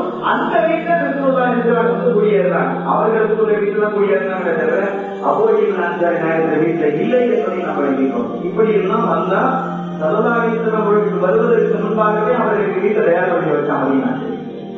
அவர்களுக்கான இடத்தை அவர்கள் அவர்களுடைய ரோவா எது என்பதை தயார்படுத்தி வைத்தார். எப்படி இருக்க வேண்டும் மதீனாவுடைய சீர்வரிசை நிலை என்பதை தயார்படுத்தி வைத்தார். அதே போன்று மக்காவையும் தயார்படுத்துகிறார். அருமையான பெருமக்களே, இப்ப மக்காவுக்கு நம்ம திரும்பி வரணும். இந்த மக்கால ஜம்சம் கிணறு இது உருவாகிய வரலாறு நமக்கு தெரியும். எப்படி உருவானது? இஸ்மாயில் அலைஹிஸ்ஸலாம் அவர்களுடைய காலத்தில் அது உருவானது. அவர்கள் குழந்தையாக இருக்கப்படுது.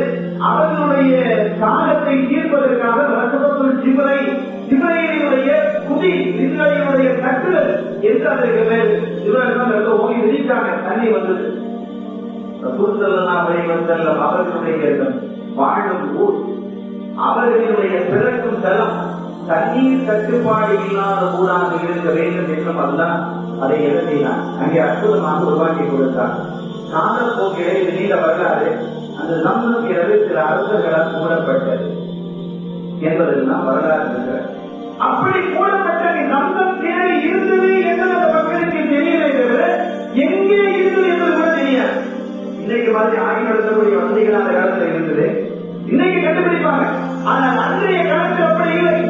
பல 100 வருடங்கள் 1000 வருடங்களாக மூன்று போய்விட்டது. ஜும்முக்களிலே ஏற்பட்ட ஒரு பிரச்சனையின் காரணத்தினால் தங்கைக்குரியவர்களே, அந்த ஒரு மன்னன் அங்கே மக்காவிலே வாழக்கூடிய மன்னரோடு மக்களோடு ஏற்பட்ட பிரச்சனையினால் அந்த சம்பந்தங்கள் குடிப்படும். அப்படியே தூண்டு போய்விட்டு அந்த மூடிய இருந்தது எங்கன்னு தெரியாம போயிடும். இது எப்ப அந்த காலத்தில் திருந்தது அப்படின்னு கேட்டா அப்துல் முத்தலிபுடைய காலத்தில் அது உருவாக்கப்படுவது. ஏன்னா அடுத்த சூழல் நிறுவினான் பிறகு அப்துல் முத்தலிப், அடுத்தது அப்துல்லா நாயகம், அடுத்து சொல்லுவாங்க அவர் சொன்னாங்க அதற்கு முன்பாக நீதிகளை உருவாக்க வேண்டும் என்று அல்லாஹ் நிறுவியதனுடைய அந்த விருப்பம் எப்படி உருவாகிறது என்பது பாருங்கள். அற்புதமாக வருவல்ல. முதல்ல அப்துல் முத்தலிப் யாரு தெரியுமா? அப்துல் முத்தலிபும் மக்கா வாக்கியே கிடையாது. அது தெரிகிறது. அவங்களுடைய தந்தை ஹாஷிம் இருந்தாங்க இல்லையா? முகமது அப்துல்லாஹி முத்தலிப் ஹாஷிம் நம்ம சொல்றோமே, அந்த ஹாஷிம் அவர்கள் மக்காவில் பல கல்யாணம் முடிச்சிருந்தாங்க. பல கல்யாணங்கள் முடிச்சிருந்தாங்க. பல பிள்ளைகள் இருந்தாங்க. அவர்களுடைய மூத்த பிள்ளை முத்தலி, அப்துல் முத்தலிப் அல்ல முத்தலி. அவருடைய மூத்த பிள்ளை முத்தலி. அவர்களுடைய கையில் தான் ஹாஷிம் அவருடைய கையில் தான் இந்த மக்காவை பராமரிக்கக்கூடிய பொறுப்பு இருந்தது. அன்றைய காலத்திலும் ஹஜ்ஜி உம்ரா என்பதெல்லாம் நடந்து கொண்டிருந்தது. அந்த ஹஜ்ஜி ஹாஜிகளுக்கும் முஜாஹிகளுக்கும் முஅத்தலிகளுக்கும் உம்ரா செய்ய வரக்கூடியவர்களை எல்லாம் சங்கைப்படுத்துவது, கண்ணியப்படுத்துவது, அவர்களுக்கான ஒழுங்குகள் செய்து வைப்பது என்பதெல்லாம் ஹாஷிம் நாயகம் அவர்களுடைய பொறுப்பு தான் இருந்தது. வழிபாட்டலான பொறுப்பை இருந்தது. அவர்கள் வஃபாத் ஆனதற்கு பிறகு அந்த பொறுப்புக்கு முத்தலிப் வர்றாங்க. ஹாஷிம் அவருடைய மகனார், மூத்த மகனார். பல பிள்ளைகளுக்காக அதுல இந்த தலைமை பொறுப்பு எல்லாரும் சேர்க்க முடியாது இல்லையா? மக்காவை ஆழ்மைப்படுத்தக்கூடிய அளவிற்கு மக்காவை ஆண்டு அதே சமயத்தில் வரக்கூடிய 10,000 மக்களையும் கவனித்து அவர்களை திருப்திப்படுத்தி அனுப்புவது என்று சொன்ன ஒரு சரியான தலைமை வேண்டும். இரண்டாவதாக மக்காவிலே குடும்பங்கள், பல குடும்பங்கள் இருக்கிறது. அவர்களுக்குள்ளே ஏற்படக்கூடிய பிரச்சனைகளுக்கு அழகான முறையில் தீர்வு செய்யக்கூடிய ஆட்கள் வேண்டும். இப்படிலாம் இருந்தாலும் மக்காவுக்கு தயாராக இருக்க முடியும். ஆட்சி அவர்கள் இருந்தது. அதற்கு பிறகு அந்த பொறுப்புக்கு முத்தரிப்பு வருவாங்க. பல பேர் நிர்பந்தித்தாங்க. முத்தரிப்புக்கே தெரியுது இருக்கிற பிள்ளைகளையே மிக டேலண்ட் முத்தரிப்பாங்க. இருக்கிற பிள்ளைகளையே டேலண்ட் முத்தரி. ஆனா முத்தரிப்பை உணர்ந்திருக்காங்க. இந்த பொறுப்புக்கு தானும் தகுதியில்லை. என்னாலே முடியாது, அவங்களாலே முடியாது.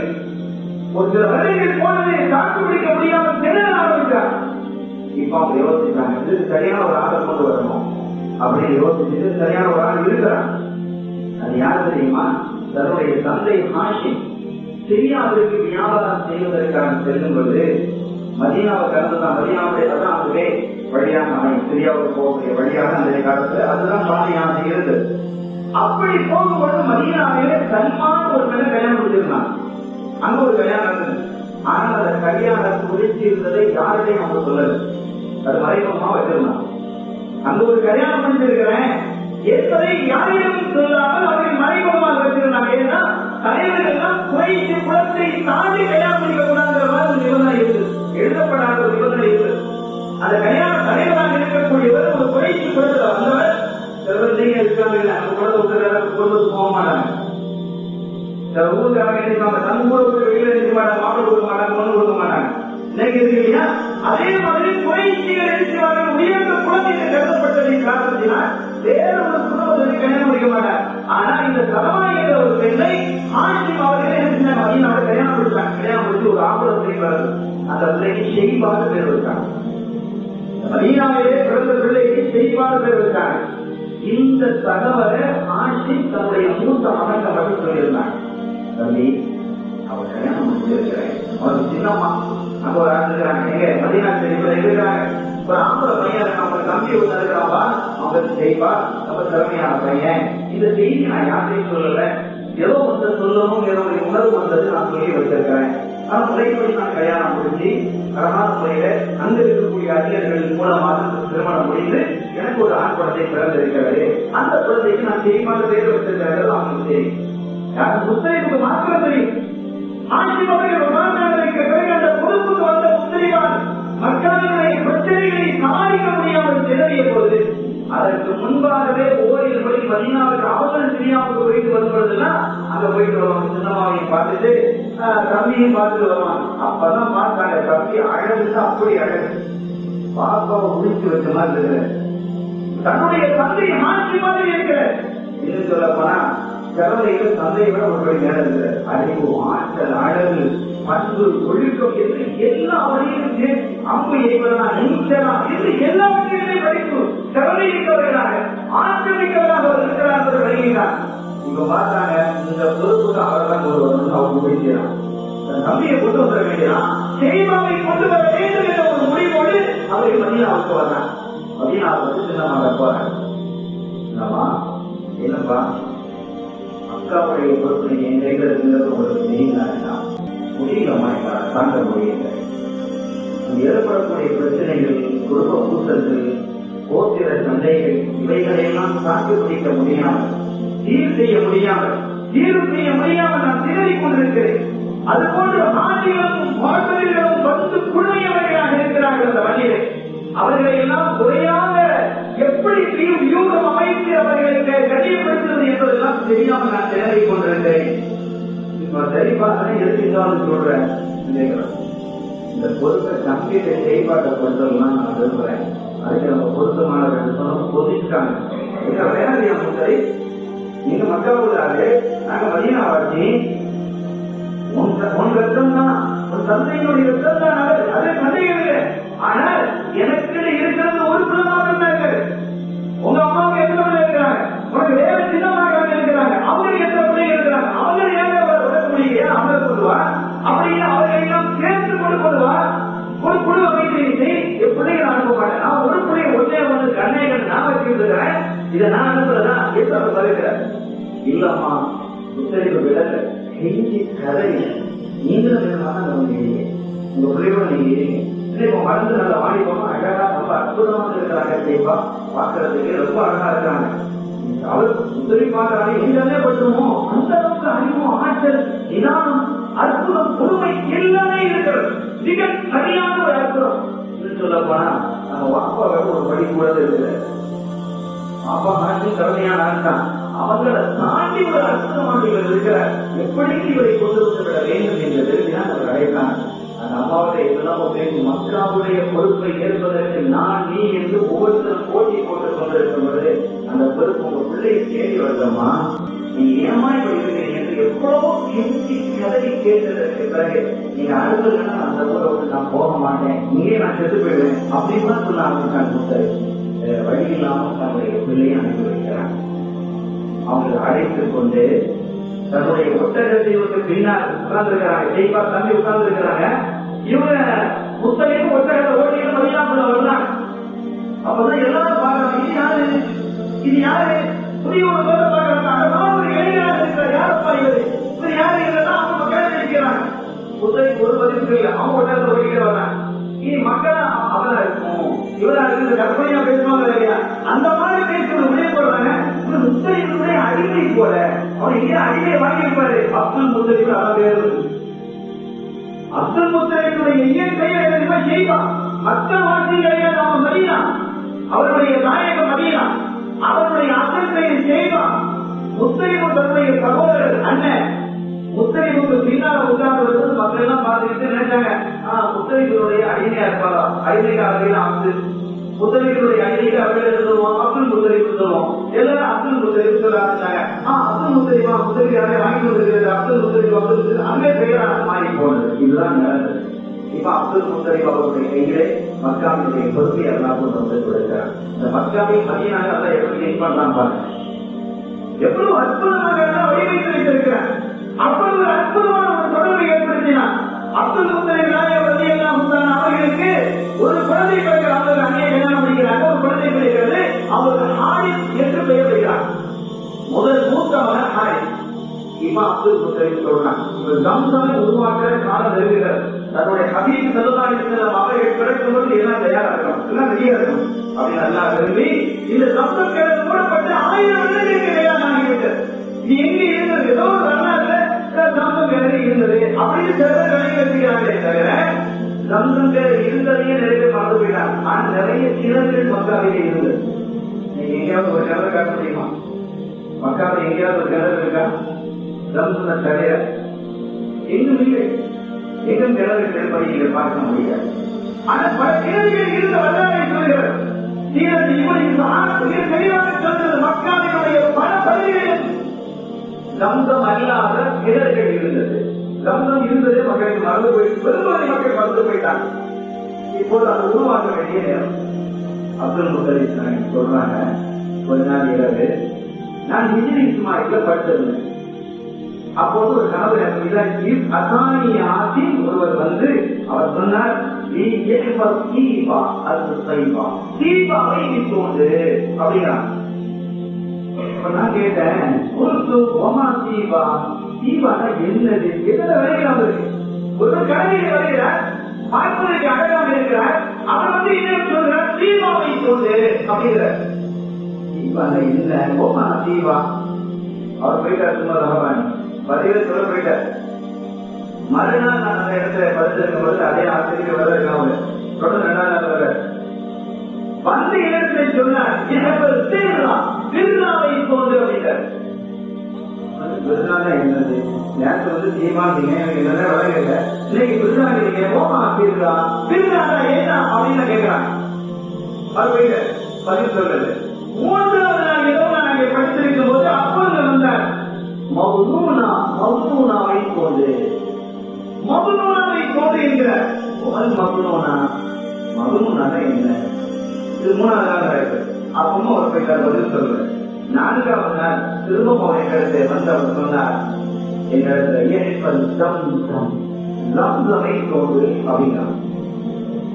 அப்பவும் இவங்களுக்கு ஞாபகத்துக்கு வரல. ஒமால் ஜம்சம் ஜம்சம் தான் என்ன? 1000 வருஷத்துக்கு முன்னாடி குறைந்து போய்விட்டது. ஜம்சம் என்றால் என்ன என்று சொல்லும் பொழுது அப்போது அவர் பதில் சொல்கிறார், நான் தன்சி மாவதா ஒலா தன்சி தப்சில் அஜீஜல் ஆவம் உரிய பைனல் பசி வச்சம் இந்த நகரத்தில் ஊனாவில் அழகம் இந்த கரியத்தில் நம் அப்படின்னு பதில் சொல்றாரு. என்ன சொல்றாரு, அது ஒரு கிணறு, அது வற்றாது, தண்ணீரும் குறையாது. ரொம்ப அழகா சொல்லப்பட்டது. மனுஷன் சொல்றாங்க, நான் தன்சி மாவதா ஒலா தன்சி, அந்த தண்ணீர் வற்றாது, அது குறையவும் செய்யாது. தப்சில் அஜீஜல் ஆவம், பல்லாயிரம் லட்சக்கணக்கான உச்சாரிகள் அதை அருந்திக் கொண்டே இருப்பார்கள். அந்த இடம் எங்கே இருக்கிறது தெரியுமா? உடைய பையனை பருத்தி வந்தால் இரத்தம் சாணமும் கிடக்கக்கூடிய இடத்திற்கு பக்கத்தில் அது இருக்கிறது. இந்த நகரத்தில் உணவில் அகட்டம் வெள்ளை இறகுகள் கலந்து போயிருக்கக்கூடிய காலம் கொட்டக்கூடிய கிடக்கூடிய இடம் அது. இந்த தைரியத்தில் நாம் அந்த இடத்தில் ஒரு எலும்பு குற்றம் இருக்கிறது என்று தெளிவாக சொல்லிவிடார்.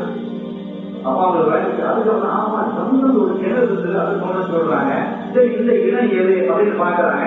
அது சொல்லப்பட்டது சாணமும் ரத்தமும் கிடக்கக்கூடிய இடம் என்று சொன்ன அங்கே அந்த காபாவுக்கு பக்கத்துல மக்காவின் அந்த பக்கத்துல தான் அந்த குருபான் கொடுக்கறதுனா அந்த இடத்துல கொடுப்பாங்க. அப்ப ரத்தம் கிடக்குதானே செய்யும், சாணமும் கிடக்குதானே செய்யும், அதெல்லாம் கிடைக்குது. அது எடுக்கக்கூடிய அந்த இடம் எது? அந்த இடத்தை காக்கவும் சொல்லி நிறைய காக்கைகள் இப்ப நீங்க காக்கையை மக்களை பார்க்க முடியாது. அதுவும் வெள்ளை இறகுகள் கடந்து இருக்கக்கூடிய ஒரு காக்கை.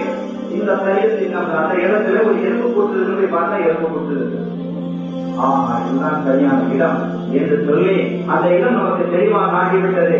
அற்புதமான அந்த சந்தத்தை தோன்றுவதற்கான உத்தரவு நமக்கு கிடைத்து விட்டது என்று கருதிய அப்துல் முத்தலிப் அவர்கள் தன்னுடைய மகனை அழைத்துக் கொண்டு வந்து அந்த இடத்துக்கு தோன்ற ஆரம்பித்தார். கடப்பாறை தோன்றான்.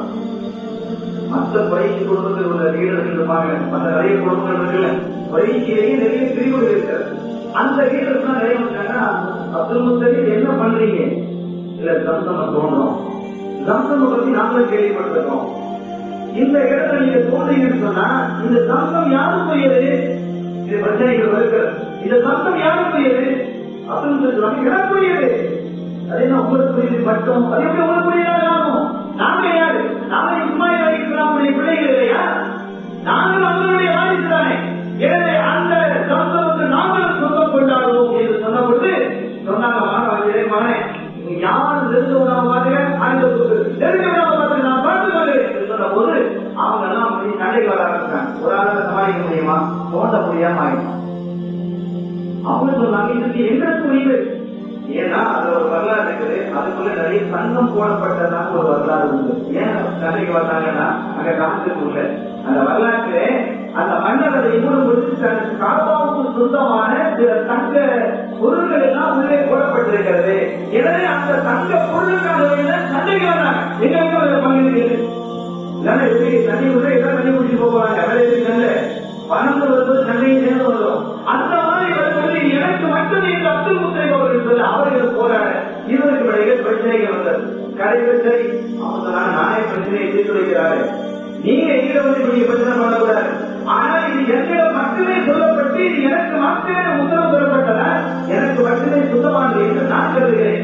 சரி, இந்த விஷயத்தில் தீர்வு செய்வதற்காக நீங்க ஒரு ஆளை இருக்கீங்க வைங்க, நீங்க ஒரு ஆளை தீர்வு வைங்க, அவர்களுக்கு நடந்த விஷயத்தை சொல்லுவோம். சொன்னதுக்கு பிறகு அவர் எந்த தீர்வு செய்யறாரோ அதை நாம் ஏற்றுக்கொள்வோம் என்று சொல்லவும் ஓகே பண்ணினார். சிரியாவிலே ஒரு அறிஞர் இருக்கிறார். சிரியாவிலே ஒரு அறிஞர் இருக்கிறார். அவர் சொன்னார் அது சரியாக இருக்கும். இன்னும் சொல்ல போனா ஒரு சாமி குறி சொல்லக்கூடியவர் கூட அவரிடத்துல நாம போவோம். சிரியாவிலே ஒரு தூரம் இருக்குது ஷாமுக்கு, அங்கே செல்வோம். அங்கே சென்று அவர் என்ன சொல்கிறாரோ அதை நாம் கேட்டுக்கொள்வோம் என்று புறப்பட எல்லாம் வந்திருக்காங்க. ஒரு நாள் குறிக்கப்பட்டது. அப்துல் முத்தலிப் கூட அவருடைய குடும்பத்தை சென்றவர். இதோட நீட்டு வச்சாங்க. இந்த கிணறு நான் எனக்கு தோண்டணும், இறைவா எனக்கு 10 பிள்ளைகளுக்கு வந்து ஒரு அமரத்துல இருக்கு, எனக்கு 10 பிள்ளைகள் இருந்தா 10 பேருக்கு 100 பேருக்கு சமமா இருப்பான். இந்த அவர்களை வெட்டிட்டு அடிச்சு வெட்டிருப்பான். இறைவா எனக்கு 10 ஆம்பளை பிள்ளைகள் தான். அப்படி நீ தந்தார் இந்த கிணறை நான் தோண்டிய ஆணைகளுக்கும் மோதல்களுக்கும் நான் திருமணத்தில் ஈடுபடுவதோடு மாத்திரமல்லால் என் பிள்ளைகளை நீ விரும்பக்கூடிய ஒரு பிள்ளைகளை அடுத்து உலகாக வகையில் இஸ்மாயில் அலைஹிஸ்ஸலாம் அவர்கள் இப்ராஹிம் அலைஹிஸ்ஸலாம் அடுத்து பயிர வகையில் மாற்றி என் பிள்ளையை நான் நீ விரும்பக்கூடிய ஒரு பிள்ளையை உலகாக நான் அடுத்து வழிகளை ரஹ்மானே என்று ஒரு நேரத்தை அனைவரும் செய்து முடிச்சாங்க. இதற்கு பிறகு இருந்தாங்க நேரம் சிரியாவுக்கு போறாங்க.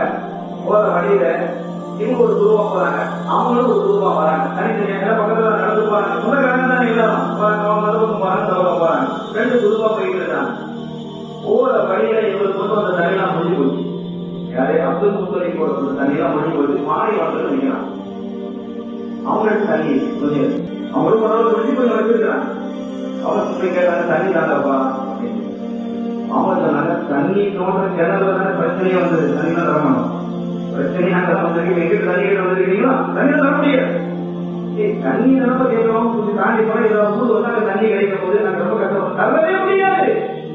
சம்பந்தம் எங்களுக்கு உரியது, எங்களுக்கும் உரியது அப்படின்னு சொன்னா தண்ணி தர மாட்டோம். அந்த நேரத்தில் சுத்திக்கிட்டாங்க. அப்துல் முத்தலிப் புரிஞ்சாங்க, முடியாது. பேச்சு வார்த்தைகள் தான் நம்ம பார்த்துருக்கோம். தண்ணி தரமாட்டோம். தண்ணி எப்ப தர மாட்டீங்க? முடியாது. நாம் இதே மாதிரி இன்னொரு தண்ணி முடிச்சா நாங்கள் சாப்பிடுங்க ஏதா அப்படின்னா ஒரு சொத்து தண்ணி இல்லை. எல்லாருக்கும் நாவறட்சி ஏற்பட ஆரம்பித்தது. அப்துல் முத்தலிப் சொன்னாங்க, தண்ணி இருக்கிற இடத்துல இதுக்கு மேல தண்ணி இல்லைன்னு நம்ம பயணம் போறது கஷ்டமா இருக்கும். எவ்வளவு தூரம் போக வேண்டியிருக்கோ, அடுத்த ஊர் இவ்வளவு தூரத்துல வந்து நமக்கு தெரியாது. அங்க போனா அந்த மக்கள் தண்ணியில வாங்கலாம் தெரியாது. பாயணத்துல போயிட்டு இருக்கோம்.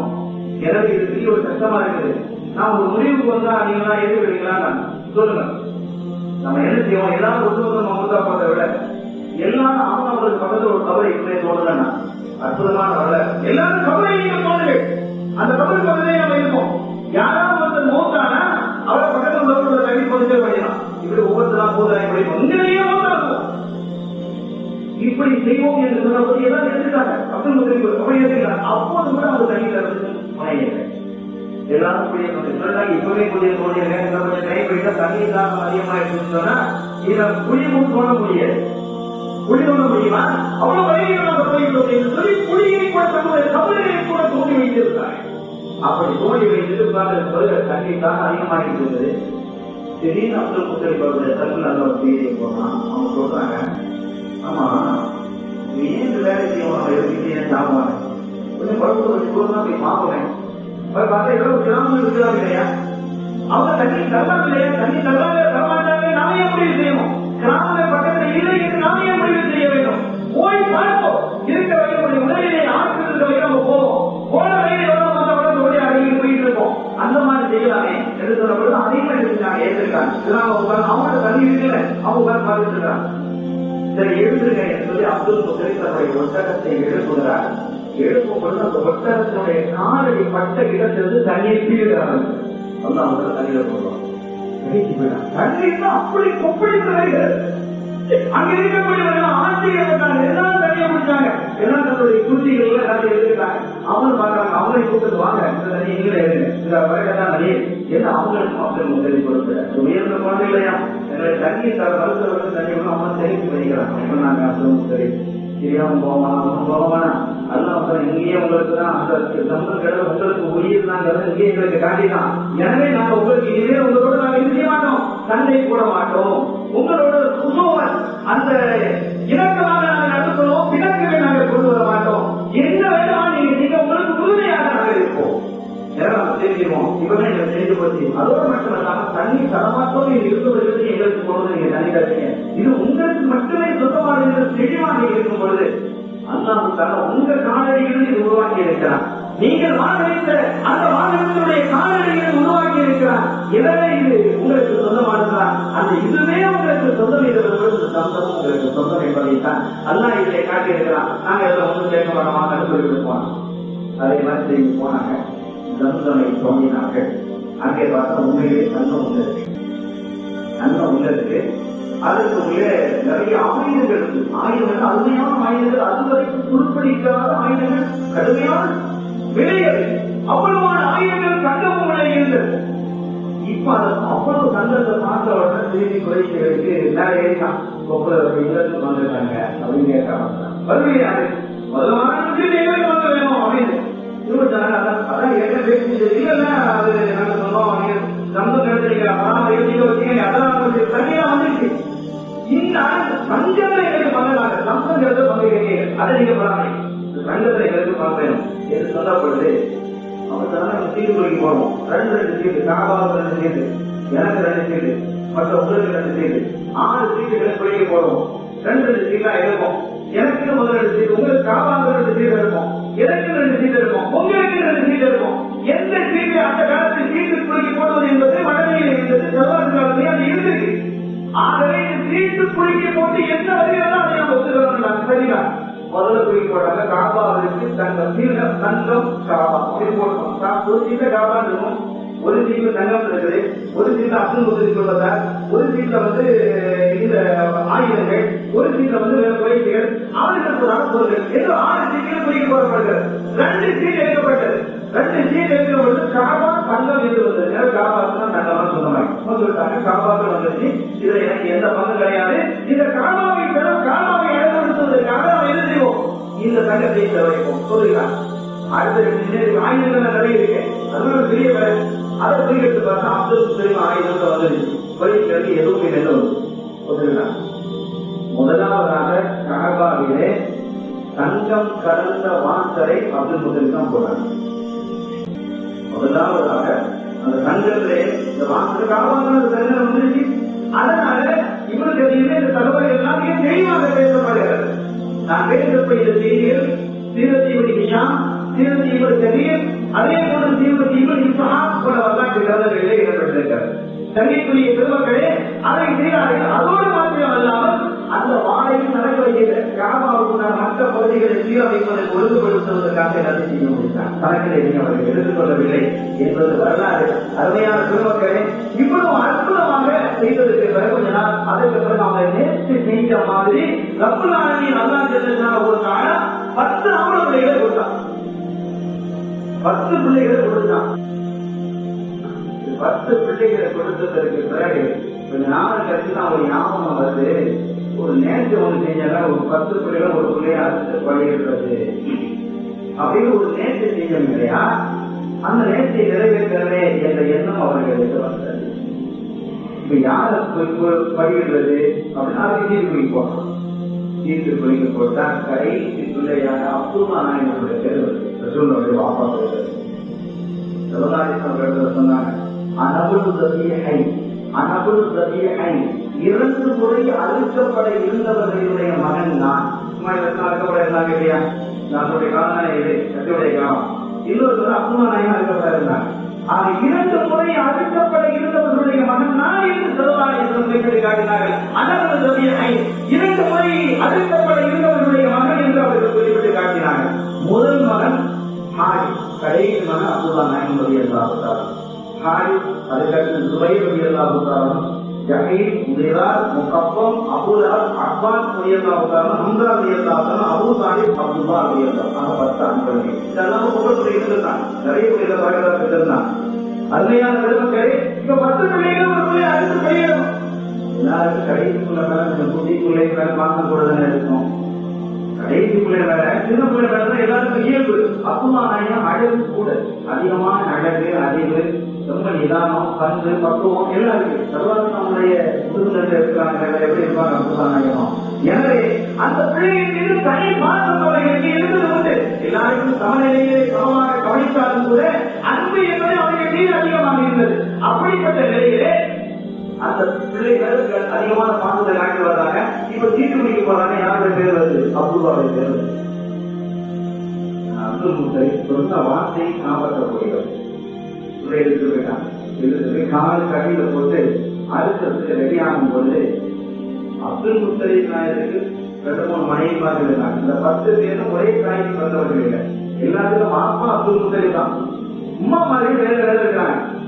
அப்பா ரலியல்லாஹு தஆலா அவர்கள், ஹம்ஸா ரலியல்லாஹு தஆலா அவர்கள், அப்துல்லா நாயகம் எல்லாருக்கும் ஒரே மாதிரி, எல்லாருக்கும் ஒரே தாய் தான். அப்துல் முத்தலிபுடைய ஒரு மனைவியில் தான் இவரெல்லாம் பிறந்திருக்கிறாங்க. அப்பாஸ் நாயகம் ரலியல்லாஹு அவர்களும் அப்துல்லா நாயகம், ஹம்ஸா நாயகம் தான் ஒரு தாய்க்கு பிறந்தவங்க. மற்றவர்கள் வேற வேற தாய்க்கு பிறந்தவங்க. தந்தை எல்லாரும் ஒன்னா இருக்கிறாங்க. இப்படி அழைக்கும் பொழுது எங்களால் சொல்ல முடியல. அப்பா நான் என் தம்பியை போய் அழைக்க போறாங்க அப்படின்னு வருமா இல்லையா? மற்றவங்களாக இருந்தாலும் மற்ற சகோதரர்கள் தான். ஆனா அத்தா பாப்பா வேறு இங்க தன்னுடைய முழு ரத்தமா அம்மா உணர்கிறாங்க. அப்படி இருக்கிற அப்பாஸ் நாயகம் எல்லாம் கொடுக்க முடியல. அடுப்பதற்காக கால கேட்கப்பட்ட இவருக்கு பின்னால் அப்பாஸ் நாயகம் தன்னுடைய தம்பியை கலந்து பராணி இருந்தான். அவங்க அறுக்கிறது ரெடியாகும் போது அவங்கள கத்தியை கொண்டு கருத்துக்கு செல்லும் போது அப்பா தாங்க பின்னால் திரும்ப பிடிச்சி ஒரு இருக்கான். இருந்தவரை பார்த்தாங்க, கோபம் வந்துச்சு. அப்துல் வந்து ஓடி ஒரு குத்து விட்டாங்க, முகத்தில் அடிக்காத அப்பா தான் என் முகத்தில் அடித்து ஒரு கீழே கொண்டு ரத்தம் பீடிட்டார். வரலாற்றில் எழுதுகிறார்கள், அந்த அடையாளம், அந்த கீழனுடைய அடையாளம் அப்பா சாஹிபுடைய மூன்று வரைக்கும் இருக்கு. வரலாற்றுடைய ராஜா அவருடைய மூன்று வரைக்கும் அந்த அடையாளம் இருக்கு. என்ன நான் நேற்று செய்வதை நீ கழித்து வரலையா, அப்பா கிட்டே அப்பா கிட்டே வந்து வேலை கேட்கிறாயா என்று ஓங்கி குத்தி காயப்படுத்தி ரத்தப்படுத்தினாங்க. அழைத்து பார்த்தாங்க, அவங்களுடைய அப்பா நாயகம் அப்துல்லா நாயகர் தாய் குடும்பத்தார் இருப்பாங்க, அவங்க எல்லாம் வந்துட்டாங்க. விட மாட்டோம் பிரச்சனை வந்து இனி ஒன்று எப்படி பிரச்சனை காரணம் இனி என்ன செய்வது. சச்சான்னு ஒரு பெண்மணி இருந்தார். அந்த பெண்மணியை ஒரு தூரத்தில் இருக்கிறார். அவர் நல்ல ஆலோசனை சொல்லக்கூடிய ஒரு பெண்மணி என்று கேட்டு அவங்க இடத்துல போனாங்க. அவங்க என்ன செய்யுது அதுதான் ஊர் மக்களை ஏற்றுக்கிட்டாங்க. அதே மாதிரி அப்துல்லா நாயகருடைய தாயுடைய குடும்பத்தை சார்ந்த ஏற்றுக்கிட்டு அந்த சச்சாங்கிற பெண் இடத்துல போறாங்க. அங்கே சென்று அவர்களை கேட்கும் பொழுது அவங்க சொன்னாங்க, இதை சொன்னாங்க, உங்க விஷயத்தை எல்லாம் நீங்க சொல்லிட்டீங்க, இதற்கான தீர்வு என்னங்கிறது நாளைக்கு நான் சொல்றேன். அந்த பெண் ஜிந்தரை எல்லாம் அடைக்க வைத்திருந்தார். வகையில ஜிந்தல் நாளைக்கு நீங்க வாங்கிட்டு போன ஆன்சர் நான் பண்றேன் அப்படின்னு மறுநாள் வரலாம். அருமையாளர்களே, மறுநாள் வந்து அவங்க கேட்கிறாங்க, உங்க ஊர்ல ஒரு ஆள் ஒருத்தர் கொலை செஞ்சுட்டா அதற்கு என்ன பரிகாரம் நீங்க கொடுப்பீங்க?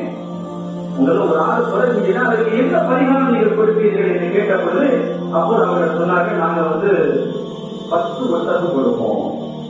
ஒரு ஆள் நாங்க கொலை செஞ்சுட்டா அவருக்கு 10 கொலை செய்யலாம், அல்லது நஷ்டம் ஏற்படுவதாக இருந்தால் 10 ஒட்டகங்களை நாங்கள் கொடுப்போம் என்று சொல்லும் பொழுது அந்த பெண்மணி சொன்னா, அதை மாதிரி நீங்க என்ன செய்யுங்க, 10 ஒட்டகங்களை கொண்டு வந்து நிறுத்துங்க. அந்த ஒட்டகங்கள் எல்லாம் பேசுங்களா, அந்த பேரையும் நீங்க அந்த ஒட்டகத்துல நீங்க அந்த ஒரு சீட்டை எழுதுங்க, 10 சீட்டை எழுதி அப்துல்லான ஒரு சீட்டை 11 சீட்டாக எழுதி நீங்க குடிக்க போட்டு ஒண்ணு எழுதுங்க. அதை எந்த ஒட்டகத்தினுடைய பெயர் வந்தால் நீங்க என்ன செய்யுங்க, அந்த 10 ஒட்டகத்தையும் அர்த்தம் 10 ஒட்டகத்தையும் அர்த்தம். அப்படி வரவில்லை அப்துல்லா என்று வரலையானால் இன்னொரு 10 ஒட்டகத்தை கொண்டு நீங்க நிறுத்தணும். அப்படி நீங்க அதிகப்படுத்திக் கொள்வீர்கள். அல்லாஹ் எது வரைக்கும் உங்களை பொருத்திக் கொள்கிறாங்க அது வரைக்கும் அந்த ஒட்டகத்தினுடைய 10 பட்டான நீங்கள் அதிகப்படுத்த வேண்டும் என்று சொன்ன பொழுது அப்துல்லா அனைத்திற்கும் வந்தாங்க. வந்து அவங்களை காட்சிக்கிட்டே இருக்கிறாங்க. உள்ளங்கள் பாசமும் இருக்குது, அதே சமயத்தில் சொன்ன நேர்த்தி அதை நிறைவேற்ற வேண்டும் என்ற ஆசையும் இருக்கிறது. அப்படி 10 போட்டாங்க. அப்துல்லா நாயகர் பெயர் வந்து முதல் 10, 2வது அப்துல்லா, 3வது அப்துல்லா இருக்கு. 100 ஒட்டகம் அது சேர்ந்து 100 ஒட்டகத்திற்கு பிறகுதான் அதை என்ன செஞ்சாங்க, அப்துல்லா நாயகன் பெயர் வராம ஒட்டகத்தினுடைய பெயர் வந்து இதுக்கடையும் அவங்களுக்கு துவா செஞ்சுக்கிட்டே இருக்கிறாங்க. அப்துல் முந்தரி அவங்க சொல்றாங்க, இல்ல இப்ப வந்துச்சு அப்துல்லோட பேர் இல்லை, இதை நான் ஏற்க மாட்டேன். இப்ப வந்தது அது ஏதோ வந்துச்சு, எதற்கு வந்திருக்கான், அதனால திருப்பி ஒரு தடவை நீங்க போடணும், திருப்பி ஒரு 3 தடவை அப்படி வந்தா தான் நான் ஏற்றுக்கிறேன் அப்படின்னா. இப்ப அப்துல்லோட பேர் வந்து ஒட்டகத்துடைய பேர் வந்திருக்கு, 100 ஒட்டகத்தை வந்திருக்கு. இன்னும் அது சரியா இல்லையாக உறுதிப்படுத்துவதற்கு இன்னும் 2 தடவை போட்டு 3 தடவை ஒட்டகத்துடைய பெயர் தொடர்ந்து வந்தாங்க நான் ஏற்றுக்கொள்வேன். எவ்வளவு உறுதியாக இருக்கிறாங்க தன்னுடைய நேர்த்திகள். மீண்டும் போடப்பட்டது ஒட்டகத்துடைய பேர் அந்த அப்துல்லா நேரம் 3வது போடப்பட்டது ஒட்டகத்துடைய பேர் 100 ஒட்டகங்களையும் அழைக்கப்பட்டது அப்துல்லா நாயகத்திற்காகவே. அதனால்தான் இந்த சரியத்துல ஒரு கொலை செய்தால் அந்த கொலைக்கு நஷ்ட ஈடாக 100 ஒட்டகங்கள் கொடுக்க வேண்டும் என்று சரியத்து நினைக்கிறோம். அன்னைக்கு தெரிந்துதான் சுகாநாயகனுடைய நாட்டிலிருந்து சரித்திர வளர்த்திருக்கிறான். அந்த உருவத்தனுடைய சர்வநாயகத்தினுடைய முகமையை கொண்டு வருகிறான் என்பதை இங்கே நான் புரியமைத்தேன். சங்கைக்குரிய பெருமக்களே, இப்படி தண்ணீர் துறையிலிருந்து சர்வநாயகத்தின் மக்களை யார் வளர்க்கிறது, எப்படி எல்லாவற்றையும் முழுமையாக ஒரு பிளான் பண்ணி அந்த மக்காவையும் மதீனாவையும் வடிவமைத்து அழைக்கப்படுத்தி முழுமையான பாதுகாப்புகளை தந்து தன்னுடைய கை சர்வநாயகத்தினுடைய ஆழக்கூடிய அந்த நகரங்களாக வாழக்கூடிய நகரங்களாக ஆடு நீடித்த நகரங்களாக உலகத்திலே உள்ள மக்கள் அத்தனை பேரும் இந்த புனித 2 நகரங்களுக்கு செல்லக்கூடியவர்களாக யாத்திரிகளிலிருந்து எத்தனையோ இடங்களுக்கு மக்கள் போறாங்க. யாத்திரை பல ஊர்களுக்கு போறோம், மற்ற இந்துக்களோ முஸ்லீமோ பல ஊர்களுக்கு அவங்களுக்கு புனித ஊர்கள் இருக்குது, அதெல்லாம் போறாங்க. ஆனால் மக்கா மதீனாவுக்கு வரக்கூடிய எண்ணிக்கை அளவுக்கு உலகத்தில் எண்ணிக்கை யாத்திரைகள் வரும் அதிக யாத்திரைகளுக்கு வரக்கூடிய தலமாக இந்த மக்காவையும் மதீனாவையும் அல்லாஹ் மாற்றி வைத்திருக்கிறான். இந்த மக்காவிலே ஸல்லல்லாஹு அலைஹி வஸல்லம் அவர்கள் மட்டுமே பிறந்தார்கள். மதீனாவிலே ஸல்லல்லாஹு அலைஹி வஸல்லம் மட்டுமே அடங்கியிருக்கிறார். மக்கள் 300 நபிமார்கள் அடங்கியிருக்கிறார்கள் சொன்னோம். ஆனால் யாரும் அங்கே பிறக்கவில்லை. ஸல்லல்லாஹு என் ஹபீப் மட்டும்தான் அங்கே பிறக்க வேண்டும் என்று இருக்கிறார். அதே சமயத்தில் மதீனாவிலே ஸல்லல்லாஹு அலைஹி வஸல்லம் தவிர எந்த நபியும் அடங்கவில்லை. என் ஹபீப் மாத்திரம்தான் தனித்துவம் வாய்ந்தவர்களாக ஒவ்வொரு விஷயத்திலேயும் இருக்க வேண்டும் என்பதை கடந்த மாத உரையிலே நாம் குறிப்பிட்டோம். ஒவ்வொருவரையும் தன்னுடைய அறிவை முதன்மைப்படுத்தி வைத்திருந்தார். சஹாபிகளிலும் அவர்களுடைய சஹாபிகளுக்கு நிகராக யாரும் இல்லை. வேதங்களிலும் அவர்களுடைய வேதங்களுக்கு அவர்களுக்கு வழங்கப்பட்ட புராணத்துக்கு நிகராக வேதமும் இல்லை. சரியத்திலும் அவர்களுடைய சரியத்துக்கு நிகராக அழகிலையும் பேச்சிலையும் அற்புதமான சரியத்திலையும் அவர்களுக்கு நிகராக எதுவும் இல்லை என்பதை ஆக்கி வைத்த மாதிரி அவர்கள் பிறந்த இடத்திற்கும் அவர்கள் இன்று வாழும் இடத்திற்கும் நிகராக இன்னொரு போர் இல்லை என்று அளவிற்கு அல்லாஹ் மக்காவை மதீனாவையும் தயார்படுத்தி அழகுபடுத்தி சீரமைத்து அவர்களை யாரெல்லாம் வளர்க்க வேண்டும் என்பது வரைக்கும் அல்லாஹ் தஆலா ஆரம்பத்துடைய பிளானை பண்ணி அந்த 2 ஊர்களையும் நேர்மைப்படுத்தி வைத்திருக்கிறார் என்பதை இந்த வரலாற்றில் கூட நாம் விளங்கிக் கொள்வோம். நகையான பெருமக்களே, அடுத்து நம்முடைய பிறப்பு என்று எடுத்துக்கொண்டால் எத்தனையோ அதிசயங்கள் நடந்திருக்கிறது. பொதுவாக இந்த வரலாறுகளை நாம் படிப்பதில் ஒரு பெரிய விவாதம். அவர்களை சிந்தையில் வைத்துக் கொண்டு அவர்களுடைய வரலாறுகள் இதெல்லாம் தேடி இருக்கிறதுக்கு நிறைய பெருமக்கள் எழுதி வச்சிருக்கிறான். ஆனால் நாம் தேடுவது என்பதை ஒரு குறைஞ்சிச்சு. படிக்கிறது நம்ம குறைவாக அமைகிறது. படிப்பு என்பது குணமாற்றாக நான் உட்பட பொதுவாக தேடுவது என்பது தேடி பார்ப்பது என்பது மிக குறைவாக ஆகிவிட்ட இந்த காலகட்டத்தில் இந்த மாதிரி ஒரு அன்னதாரை அறிந்து கொள்வோம் என்ற ஒரு தலைப்பை தந்ததுனால தேட வேண்டிய நிர்பந்தத்தினால ஆகினேன். நான் தேடப்படுது மற்ற கடையில் தான் பார்த்துருக்கேன். இப்படி ஒரு நிர்பந்தம் எனக்கு ஏற்படுத்தப்பட்டிருக்கிறது. ஆனால் நம்முடைய இமாம்களாகிய பெருமக்கள் அவ்வளவு தகவல்களை சமுதாயத்திலும் அவர்களை பற்றி அத்துவே ஆகிறார். அனைத்தையும் தங்களுடைய குறிப்புகளிலே வரலாற்று ஏடுகளில் பதிவு செய்து வைத்திருக்கிறார்கள். அதெல்லாம் எழுத்துத்துறைக்காக இருக்கிறது. இதையெல்லாம் கேட்கும் பொழுது நம்முடைய காதுகளை உள்வாங்கி இதயத்திலே உள்ளுக்குள்ளே அவைகளை நாம் புதைத்து வைக்கும் பொழுது நம்முடைய உள்ளம் மாத்திரமல்ல உடல் சீரடை, நம்முடைய சிந்தனைகள் சீரடை, நம்முடைய வாழ்க்கை நம்முடைய சீராவை நம்முடைய வாழ்வும் அழகான வாழ்வாக அமையும் என கூறிக்கொண்டு தொடர்ந்து இன்னும் பல அற்புதமான தகவல்களை நாம் பார்ப்பதற்கும் கேட்பதற்கும் அதன் வழியாக நமது உயிரில் எளிய கண்மணியாம் முகமது ரசூலுல்லாஹி ஸல்லல்லாஹு அலைஹி வஸல்லம் அவர்களை நிறைவாக நேசிப்பதற்கும் அல்லாஹ் அருள் பாலிப்பானாக. எல்லாம் இந்த மஜ்லிஸை கபூல் செய்வானாக. இந்த மஜ்லிஸிலே கலந்து கொண்டவர்கள், இதற்காக வரையிருந்தவர்கள், முனைந்தவர்கள் எல்லோருக்கும் அல்லாஹ் தஆலா ஈரோடு சௌபாக்கியங்கள் தந்தல் பாலிப்பான். எல்லாம் அல்லாஹ்வின் சொல்வார்கள். ஆகிய வாஹ் வாஹ் தஆலா அல்ஹம்துலில்லாஹி ரப்பில் ஆலமீன். அஸ்ஸலாமு அலைக்கும் வரஹ்மத்துல்லாஹி